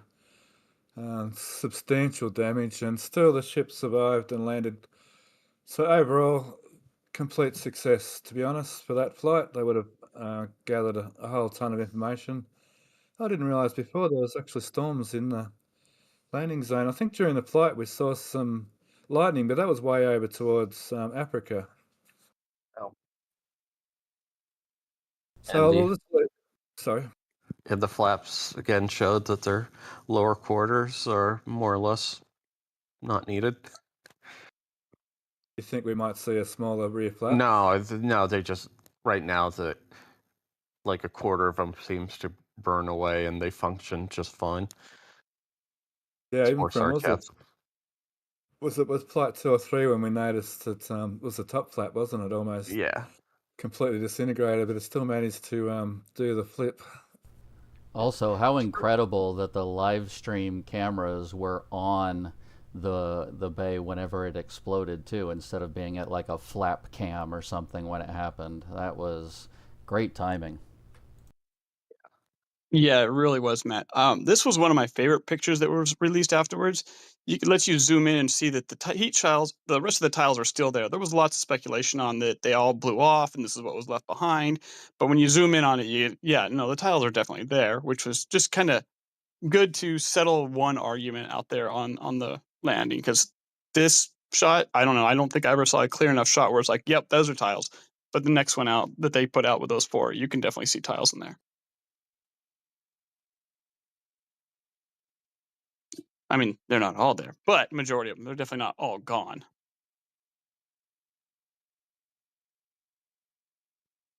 It's crazy how just shifting the forward flaps that little bit over, and they have no damage whatsoever. Yeah, that I was really happy to see, and I'm sure I can't imagine how the ship team feels. I can't imagine how everybody who's worked on this flight or anything to do with it, how they feel. I mean, the excitement must be just through the roof, and they deserve it because they finally got a huge win. I'm really happy for them. I was really happy to see a great flight, but man, I can't imagine how good those people feel, and they deserve to feel really good. And the other thing that was cool was every now and then there's a shot that you could see the lift points and the nice shockwave Yeah, that was protecting the underside. The little shock cell that was that in a was awesome. protective bubble. Oh, in the actual launch footage. Yeah, on descent for the actual catch pin, where everybody was like, "Oh, that's gonna burn off." It's like, no, it'll be behind a shockwave. It'll be fine.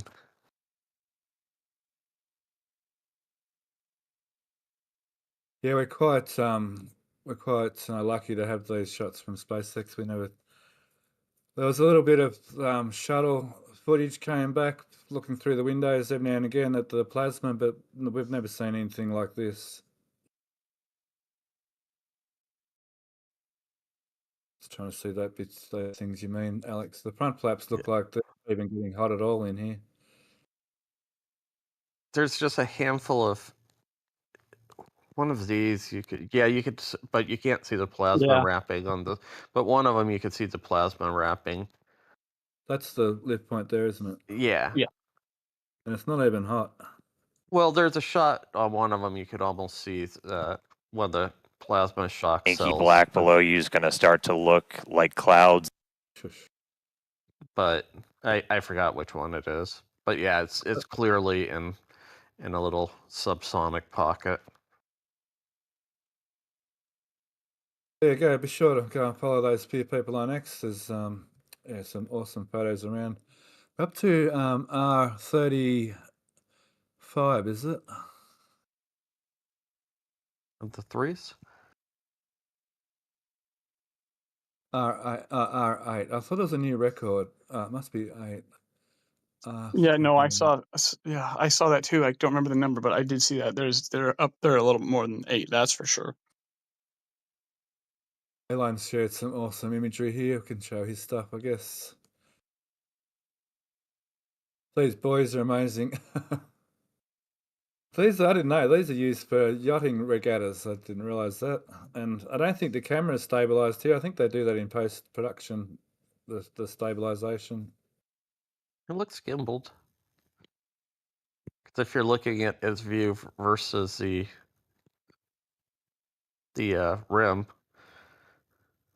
It's just the live stream, it wasn't stabilised, but that might have been a different camera. This is not 37, this is actually 31. It's just to show the buoy, or buoy, or whatever you call it over there in America. I think a lot of people thought this was 37, and Elon didn't really say which one it was, but that's... He didn't 31. Make it clear. No. Anywho, right, that might do us for today, everyone. Any last words, any last questions, Matt, please? We do have one question from Seismic asking, how difficult will it be to convert Tower 1 for Block 3? given that the development document indicates that Tower 1 will not be rebuilt? I can reserve comments on the Army Corps' block diagrams versus the FAA's, what they're actually submitting for their actual construction and license approval. But it shouldn't be that much different. I mean, the gross dimensions are about the same. They'll probably replace most of the internals and just keep the external frame. So if it is staying, I think that'll be the first part of construction that'll start happening is refitting, because that'll take the longer amount of time if they're redoing and having put all the plumbing in place. You think it'd almost be quicker to build a new tower, wouldn't you? It would, but they do have a lot of work ahead of them either way. You know, they have So a lot of work. we see a heap of plumbing coming out of the tower. It doesn't necessarily mean the tower's getting deconstructed. It means they're upgrading the plumbing. Yeah, I'm imagining they'd replace all the plumbing right out of the gate with the vacuum jacketed like they did for the other. Yep, and maybe an upgrade on the chopsticks, and maybe the SQD arm will come up and get lifted or something like that. And of course, there'll be a whole new. Although it depends on where the SQD ends up compared to the launch mount, because the launch mount's at a different height when it's over a flame trench, isn't it? Yeah, but also, I mean, yeah, there's lots of little variables with this where you can adjust with the launch mount too. Because I think the elevations are slightly different as well above ground level, because the bases are different heights. Calling it Tower 1.2. That was so I can't read your name, Drew. I mean, as long as pad scrap goes away, I'll be happy. Oh, that's a good comment. It's going to take a bit of work to get the concrete out from underneath that OLM1A. You'd be surprised. I was going to say it really comes down to a bunch of concrete and a bunch of steel, both of which SpaceX has plenty of experience getting rid of, demolishing, and making it look like it never existed. Yeah, a lot, but I have no doubt that they'll be able to do it in a faster time than we're expecting. Do you want to hear my plan? Do you want to hear my plan again? Do a launch without the water deluge. That'll do some excavation. It'll be like when they took suborbital B. They'll just have excavators with their jackhammer tips just cracking it. Yeah, it won't be a thing. It'll take a few days, a week or whatever. Jackhammering, sure. It's not like concrete hasn't been removed before. I mean, just when they're excavating for tunnels and stuff, hard rock is much denser than concrete. Okay, thanks, Matt. Yep, and then we just had one last one from Kai Nessel concerning the new plans. With the new blast wall going through the existing Pad A pump farm, will that pump farm be being removed? It is. Absolutely. It's listed as tank farm. But yeah, the fluid bunker is gone. All of the GSC is the only thing that potentially would stay are those 2 new methane tanks. I imagine even these methane tanks will come out too. Those will, yeah. It's gonna. All of those old methane tanks will go, because I believe the 2 new ones are large enough to supply Pad B's launch needs. Yeah, I got an idea these 2 tanks actually have the capacity of all these tanks put together, to be honest. Yeah, if not more, yeah. I think the berm's going as well, and the bunker here, I think all that's going to go, and the new blast wall As we're seeing, the blast wall is getting built over here. I think you're just going to see the same sort of blast wall over here and the berm disappear altogether. Might see the existing blast wall going on the tank and pub farm. Yes. All right. Thanks, Matt. I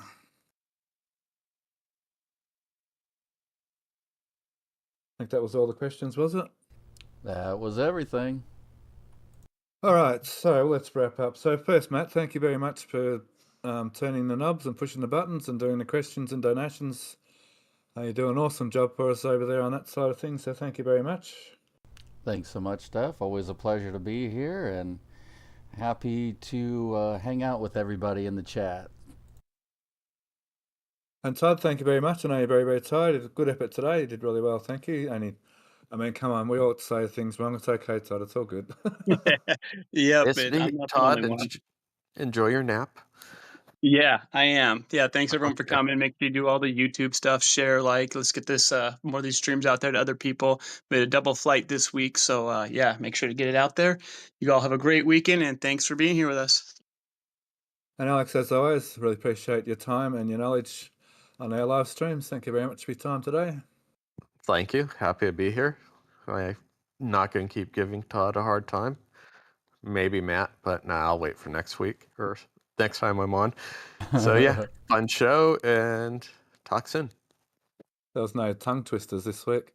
I would thank Jenny in the background for organising commentators this week and keeping things running in the background there. You do a good job. Thanks there, Jen, and appreciate Jen and Joe both. They're very good support for myself.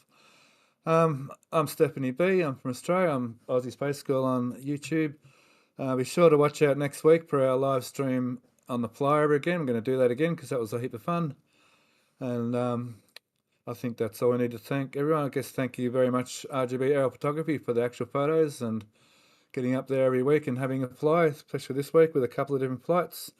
And Joe's reminding me over there, I see to say most engines cut off. Love you, bye.